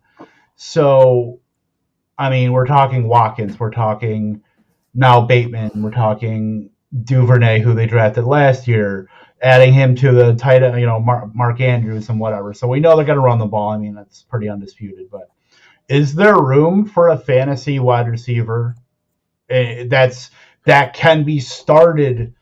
Maybe not every week, but I mean, what's the ceiling here for a Baltimore Ravens wide receiver in fantasy? Gary, you go on this one. I got to plug in pick real quick. I was texting. I was having a note to our Fighting Chance fantasy group. Kevin, re-ask your question. My apologies. What is the ceiling? You're talking about Baltimore Ravens wide receivers. You're talking Watkins. You're talking Duvernay. Now you add Bateman here. And what is the ceiling for a Baltimore Ravens wide receiver in fantasy as maybe one where you can maybe think about starting? I mean, with Lamar Jackson, knowing what we know about how, his issues that he's had throwing the ball and at least getting downfield. We know he can get the ball to Andrews, but can he support a wide receiver? That's not 100%. I'm somebody that in fantasy football and in real football likes to buck trends and think that trends are fluid because we live in such a fluid league where you're constantly changing as you go. Right. The Ravens took 2 tight ends in the first and third, if I remember that correctly, with Hayden Hurst and then with Mandrews later. Then they took Hollywood Brown the year after. They traded Hurst and then they had a Hollywood Brown, but I think I'm surprised that John Harbaugh even made that pick with Hollywood Brown. I know this is a long-winded way of saying, like, I think Rashad Bateman is a prototypical NFL wide receiver, one that is never like, God, I don't want to compare him to Keenan Allen because Keenan Allen is really good, but Keenan Allen, short of his 8 weeks a season until the last couple of years, has always been kind of this, like, who is he not, even though he has these, like, wide receiver 3 finishes, overall wide receiver 3. The reason I'm referencing that is the Lamar and the team as a whole, they're a running team. That's not going to maintain. They can't be them. They have lost in the playoffs. They need to adjust. They know they need to adjust. They have John Harbaugh is one of the most smartest coaches in the NFL. I think he's awesome. I genuinely believe this. They are going to make a difference. And all of this is to say they're going to throw more. Rashad Bateman's going to be the wide receiver 1. If he's getting extra coverage, they're going to be able to get it to Marquise Brown. Not to mention they have Mark Andrews and they have J.K. Dobbins. So I think that his ceiling, his rookie year, he's going to be, his ceiling's a wide receiver 2, back end, maybe wide receiver 24, 25. He's not going to be above that. I think second year, though, as they adjust to this new scheme and stuff, it's going to make a big difference. I apologize, Gary, for how long-winded I was. No, not at all. And I wouldn't sell yourself short on what you were saying at the beginning, because you started saying that he could be a Keenan Allen type, and then you backtracked on it. I think a lot of us forget that we sit here in the first round, like we do this every year in the first round. We say, these are the guys, and then everybody else can't be those guys, and they can't be guys like Keenan Allen. Keenan Allen was a 3rd-round pick, Yeah. Devontae Adams was a 2nd-round pick. Allen Robinson is a 2nd-round pick. In a different NFL, but yeah. Right. Justin Jefferson was a late first. A.J. Brown was a 2nd-round pick. Yeah.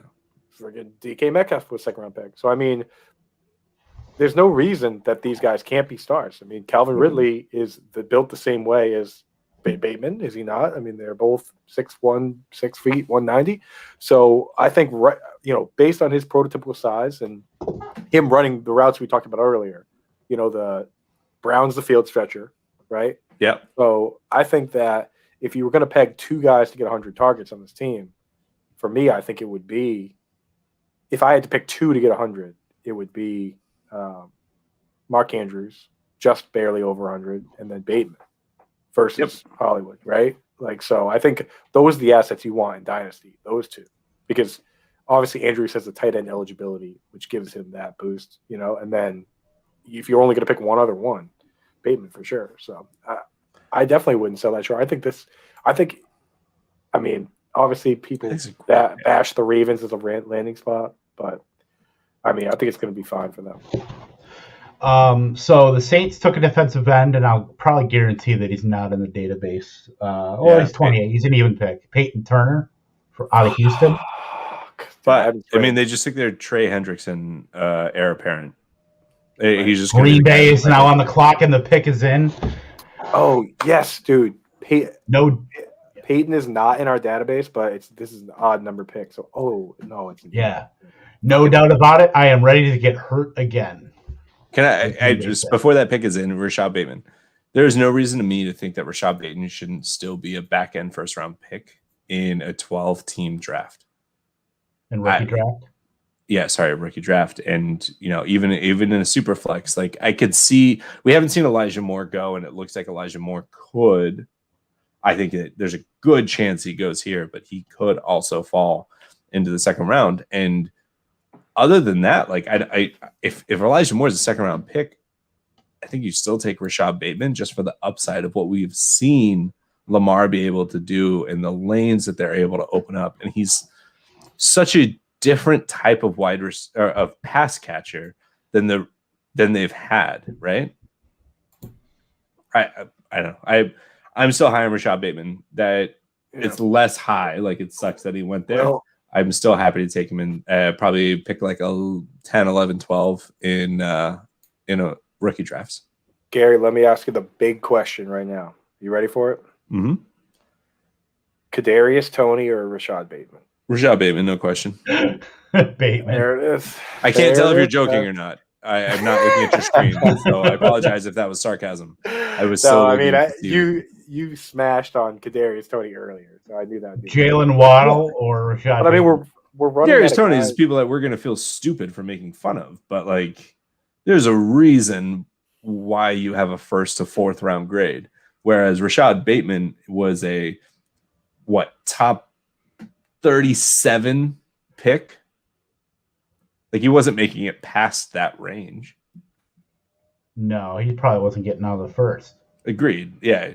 So like at worst, he was a top 5 pick in the second, whereas Tony was like, I have no idea. And I can't even say that I trust anything that Gettleman does. Dude needs to wear a belt, by the way. He was walking around with his shirt tucked in, no belt. Like, come on, dude. If you can afford a bottle of Jergens, you can afford a belt. All right, Packers are up. Who's ready to get disappointed? I am. I'm not. I think we're going to be very, very happy. It's. What would you like to bet that it is either Elijah Moore or Terrace Marshall? It's probably. No. It could be anybody else. I will take these two or the field. You want to do a $5 bet on that? Yes, the field. I'm going to guess it's a tackle. Oh, let me in on this. What are we betting on? Sorry, it's stupid. He did Marshall Moore or Elijah Moore of the field. I took the field because I think they're going to get a tackle. For the Packers here? Yeah. We have agreed, but I also forgot that there was also the whole blow up with Aaron Rodgers, which somehow we all better hope it's a crappy pick because you get to see me melt down in real time. I could see Tevin Jenkins being there. They really need a center. They took a corner. They took Eric Stokes. They could have had him the second. They took Stokes? Yes. Yeah. That's kind of a weird pick, but it definitely hits the over for that bet I told a bunch of people to make. So it did? That's awesome. Because there's 5. Yeah. I thought it was Asante Samuel Jr. that would go, but he's the big corner that they love. That's the thing. Like Green Bay is absolutely infatuated with big corners. That's why they took Kevin King where they took him. and now they've got Eric Stokes, who's, I mean, they're not going to take a guy like Jair Alexander, who's 5'10", and buck 90 soaking wet. They're going to get somebody on the other side of him. They signed King to a 1-year deal, but I would bet, King is gone, and they just put Stokes in, and hopefully he's worth that pick. I don't mind it because they need another corner. I mean, if you watched King's, that whole coverage on Scotty Miller at the end of the first half, screw that. But I bet they signed him just to keep him around to remind him that he fucked that up. But now I'm swearing too. That's all. No, you're good. We're late. The kids are asleep. I wonder if this is going to be Owusu Koromoa or if it's going to be Ojulari for the Bills, because there was a lot of talk with them going to ATN.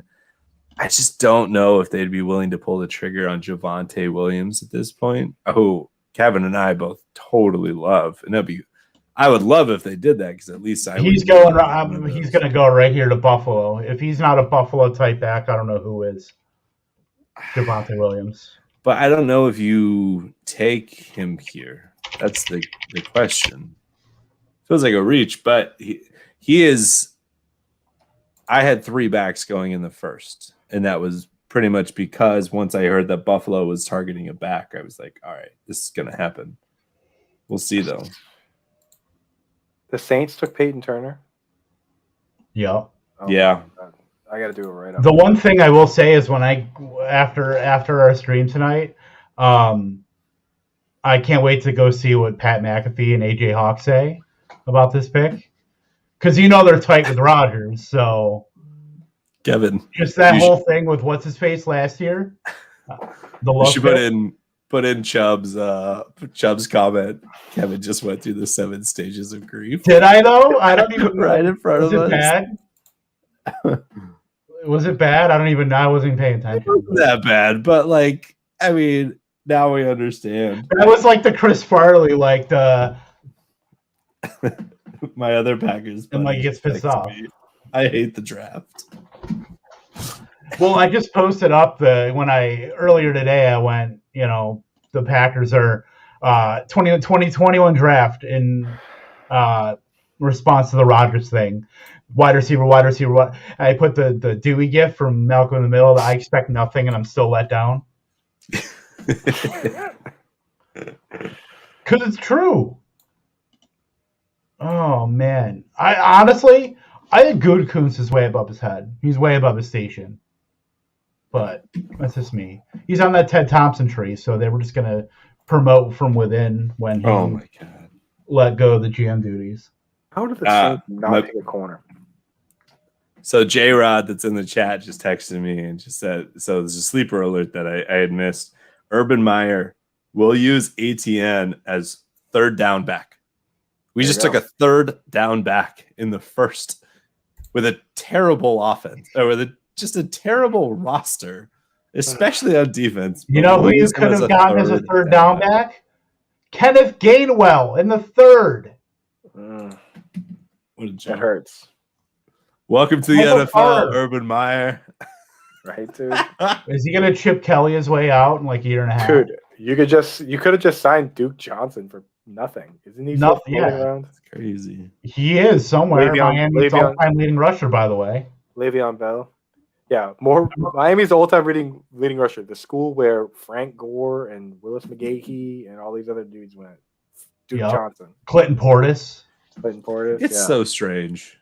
It's so strange. Yeah.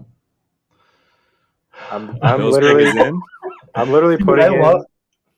You already made it to acceptance in like a minute and a half. We're here for you, buddy. Oh, man. I had a good run. Does anyone know anything about Peyton Turner? About what? Probably a nice guy. He's never been in my kitchen. About Peyton Turner? I got to write something up like 2 seconds on him. Anybody get that reference, by the way? Is that nothing? Who is that? Cheers? Nothing? Okay, fine. Who are the Bills showing right now? Oh, way. Okay. Oh, way. Man. Like I said, I thought it would be Owusu Koromoa or Ojulari. I don't know why it'd be Owe.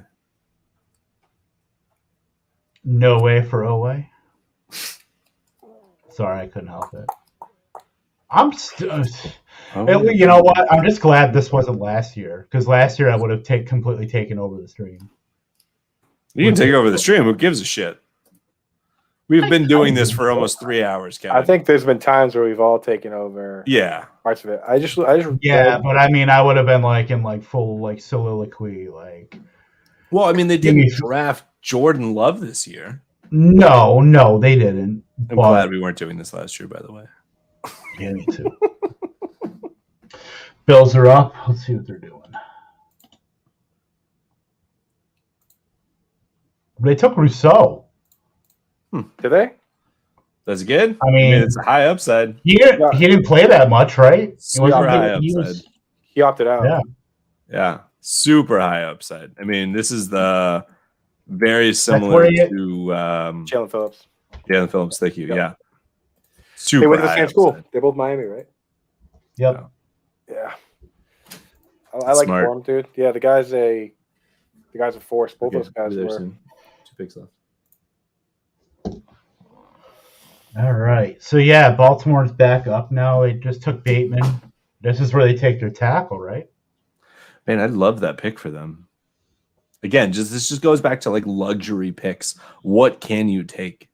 And like skill position, running backs, like whatever. But you have a team that was in the NFC Championship game, having a defensive end with high upside that if for some reason doesn't work out, fair enough. But if he works out, that is a piece to put you over an edge. I love it. Yeah, that's a really good. That might be one of those picks where we look back and we're like, how did 29 teams drop the ball? I mean, just on the upside alone. So, and it's a good environment and climate, for a guy like that. So you've always seen the Ravens go defense, right? I mean, at first round, I just feel like it's always defensive players, and yet here we are with maybe not the best defensive players. Is Barmore with Alabama. Otherwise, you're looking at still Jenkins and Eichenberg after they just took Rashad Bateman. So I can't believe Barmore's still out there, honestly. Panthers going to trade up into the back into this round and grab him. You guys watch. You heard it here I can first. tell you, you're talking about trade ups. What I would love to see, but I don't know if there's the capital, is to see the Niners trade back up and get Asante Samuel. Niners really like to trade up and back up into the end of the first. Asante Samuel Jr. would be sick. That would just be a cherry on the top of my. That would actually make my prediction correct, because I predicted five corners to go, but I didn't have Kev's team reaching for Eric Stokes. No, there's always one. Right. The other kid, so our buddy Colby Conway, we're doing every other pick, and he just wrote, Eric Stokes is a cornerback. That's a right up. He sure is. You sure are, Meg. Yeah. I wish I could remember who the Seattle cornerback was from last year. My buddy was like, "Oh yeah, I thought he could move up, but not from the third round to the first." And it was like around like the 26th pick. Dude, we had so many write-ups for so many different guys, except for Peyton Turner. God damn. Peyton Turner, he's a defensive end. They could have taken Christian. Gotta use that Google.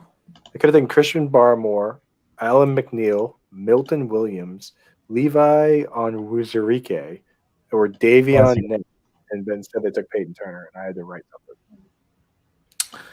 I'll tell you, Kevin, right now, somebody that I would love to see in the second round, solely just because of the school, because I don't know enough about him, would be for Dylan Radins to go to the Niners.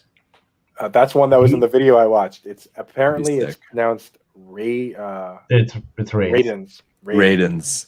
I'd love to see him just because of the familiarity with Trey Lance. That would be sick. Yeah, he can play. I mean, he can kick inside and guard too, but he's smaller for a tackle. Like he's only like barely. I don't even think he's 300. I think he's like 295, 297. But I don't believe you can that always add on. McGlinchey's fit. I don't know if we picked up McGlinchey's 5th-year contract. The Glinch. Yeah, you did. You had to, right? Oh no, you you have till May 3rd. Option to be picked up 3 days ago. We haven't picked it up yet. You gotta pick it. I mean, they have to, right? He's so good. I mean, maybe. He's been good. He was like the second best run blocking. Yeah, I think that his pass blocking grade was far inferior to his pass blocking. Kevin, you're in the stream. You would know better than I would. We did? So they said that we are, but as of right now, we haven't. So it's weird having a conversation with text, but Packers taking Mons, dude. Kev. You should be muted for that. You know, I can't. Hold on.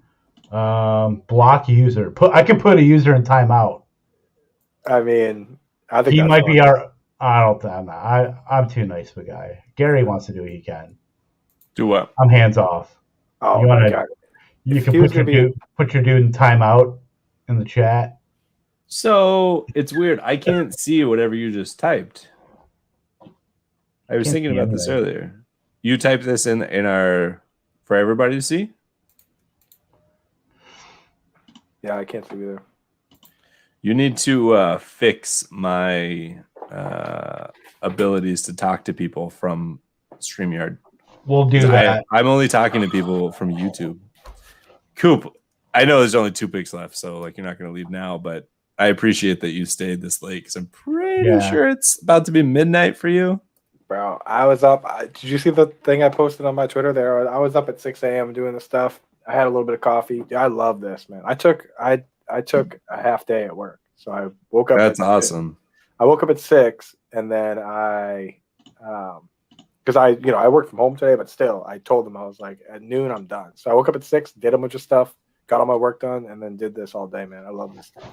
So hell yeah. That's great. So I'm here for it, man. I kind of disappointed there's only 2 more picks. Yeah, it's been a fun ride. So let's kind of recap. I mean, we're still on board here. Justin Fields is the pick of the first round, right? By far. Yeah, I think so. Yeah. I think that actually, so Gary, I think we were both saying earlier that the Chargers pick of Rashawn Slater.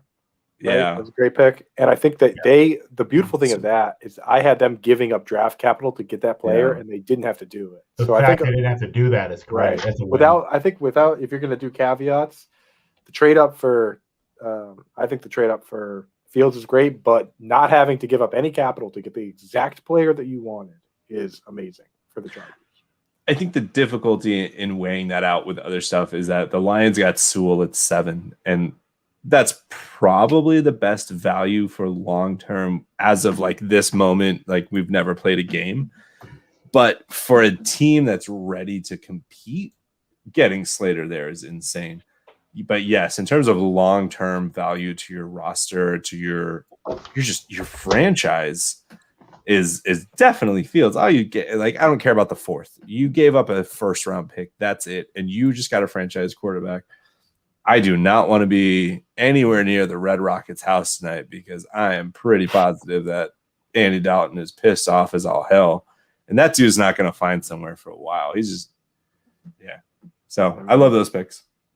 I met that dude in a Radisson, Andy Dalton. Went to the Packers-Bengals game in like 2000. It was Romo's first season as a announcer, and him and Nance were there. I think it was 2017, and it was a game. I remember Green Bay was down like 21-7.5, and they were just awful. And then Green Bay, like it was the Geronimo Allison like overtime heroic game. But yeah, him and what's the wide receiver that they had who was probably on the all exercise team that came? Hold on, I can't think. Which team? For the Bengals. How long ago?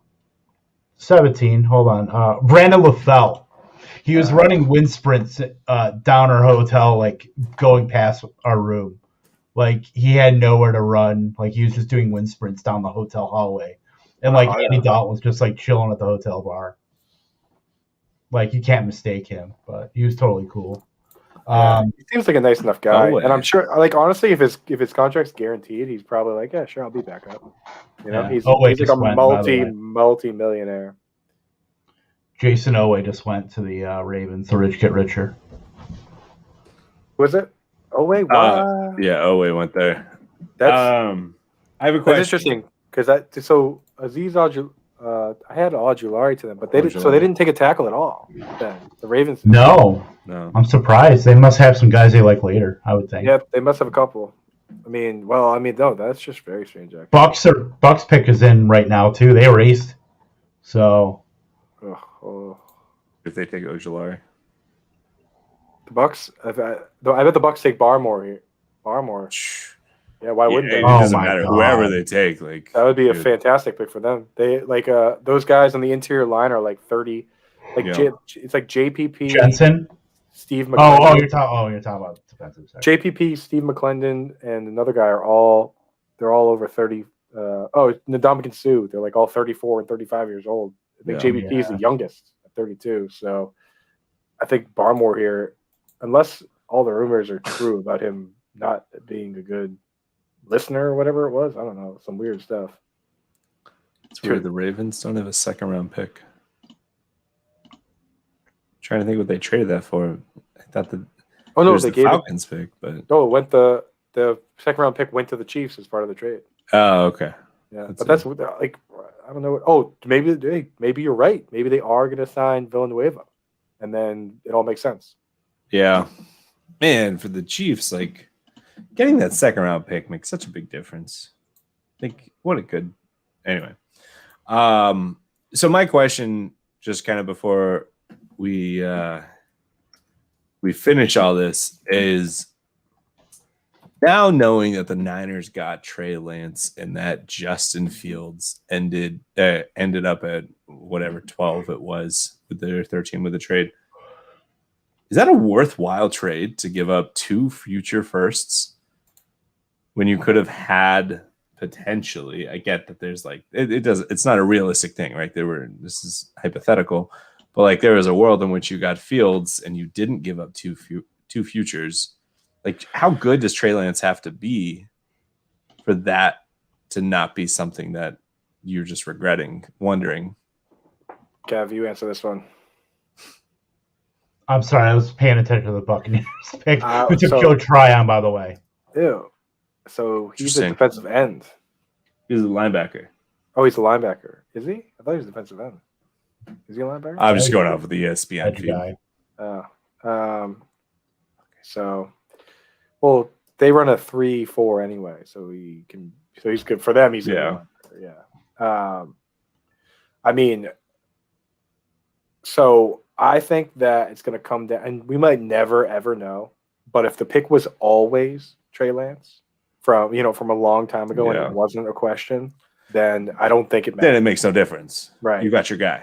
It makes no difference. Yeah. And the number of teams that could have traded up for Fields got to make you feel good. You know what I mean? Like for Lance or Mac Jones, like the teams that could have knifed in there, Washington could have drafted. Washington could have slid in there. The Broncos could have drafted him. The Patriots could have traded up. They didn't for any of those guys. So it has to make you feel good that you got the guy at 3, and then no one else was even interested in going up to these other spots, because teams did trade up. The Eagles traded up 2 spots with a division rival. So I mean, Yeah. If If that's your guy, then as it stands now, it's worth it. I mean, the thing that and not a lot of people paid attention to it, the timing of that trade, that was right after Trey Lance's pro day. I don't believe Fields' first pro day had happened at that point. Matt Jones already had his. So if you're looking at it kind of in hindsight, the timing kind of told us who they were going to pick. And then you just had to dodge all the smoke screens. So, and though you don't give up that capital unless you know who you're getting. That is not, you can't trade all of that, all those draft picks, all of that draft capital saying, oh, well, we'll figure it out in 2 months. No, you have somebody in mind. Yeah. I feel like it had to be Trey Lance at that point. They just needed just confirmation with the second pro day. They were pretty much running the second pro day. And then he had John Beck, and he had Tom House, the quarterback who were working with Lance. So there was influence there.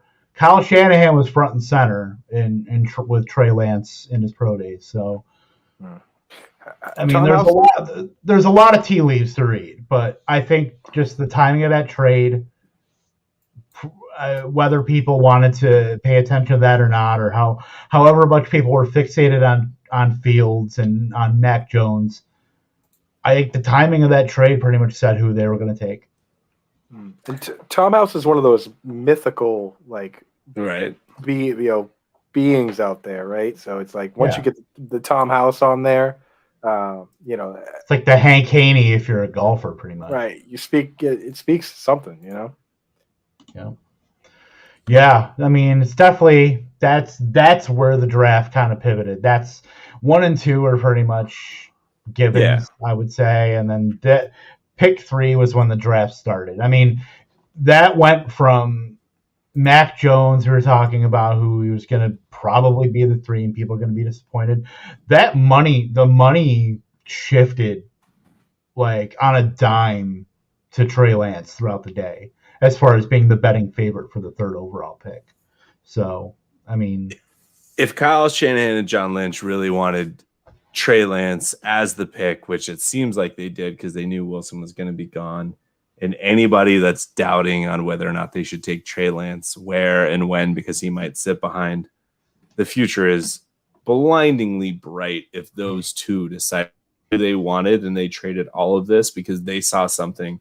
And I don't care what anybody says. Like, we're not literal paid GMs. Like, disregard the fact this is my team. These guys are smarter than us, and Shanahan's proven. So the future is obscenely bright for Trey Lance.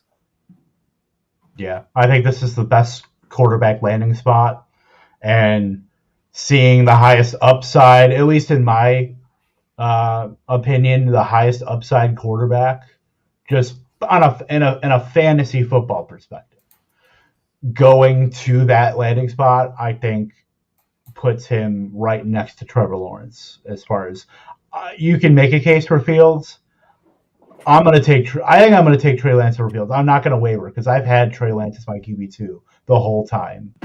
So for him to get in that landing spot in San Francisco, I think it just confirms, we say what we want, landing spot matters, but I believe in the talent.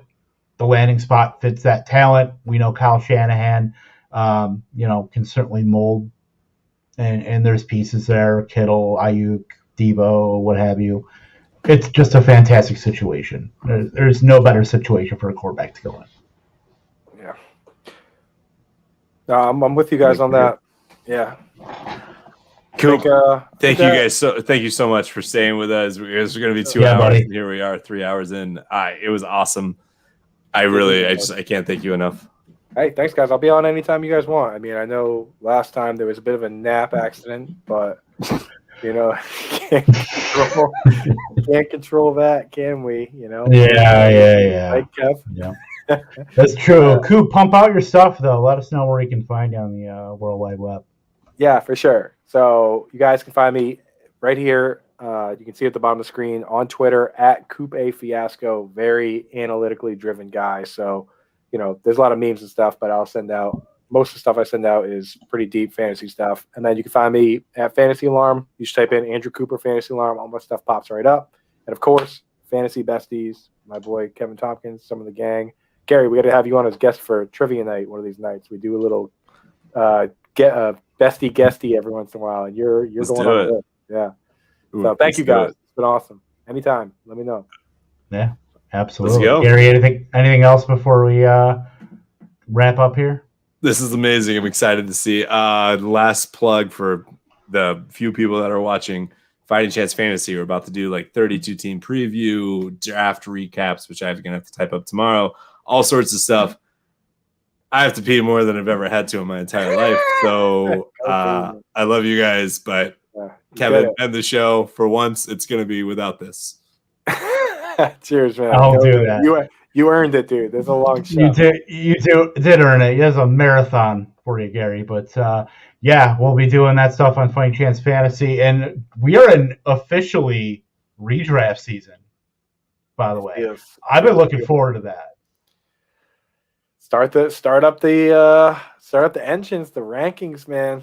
I'm gonna start cooking mine tomorrow. At least mine too. I ain't working tomorrow, so yeah. Need those second and third round running backs and wide receivers, and then I am good. Like I can get the real meat and potatoes, but the problem is there's gonna be second round running backs that are gonna find their spot in the first round of dynasty drafts.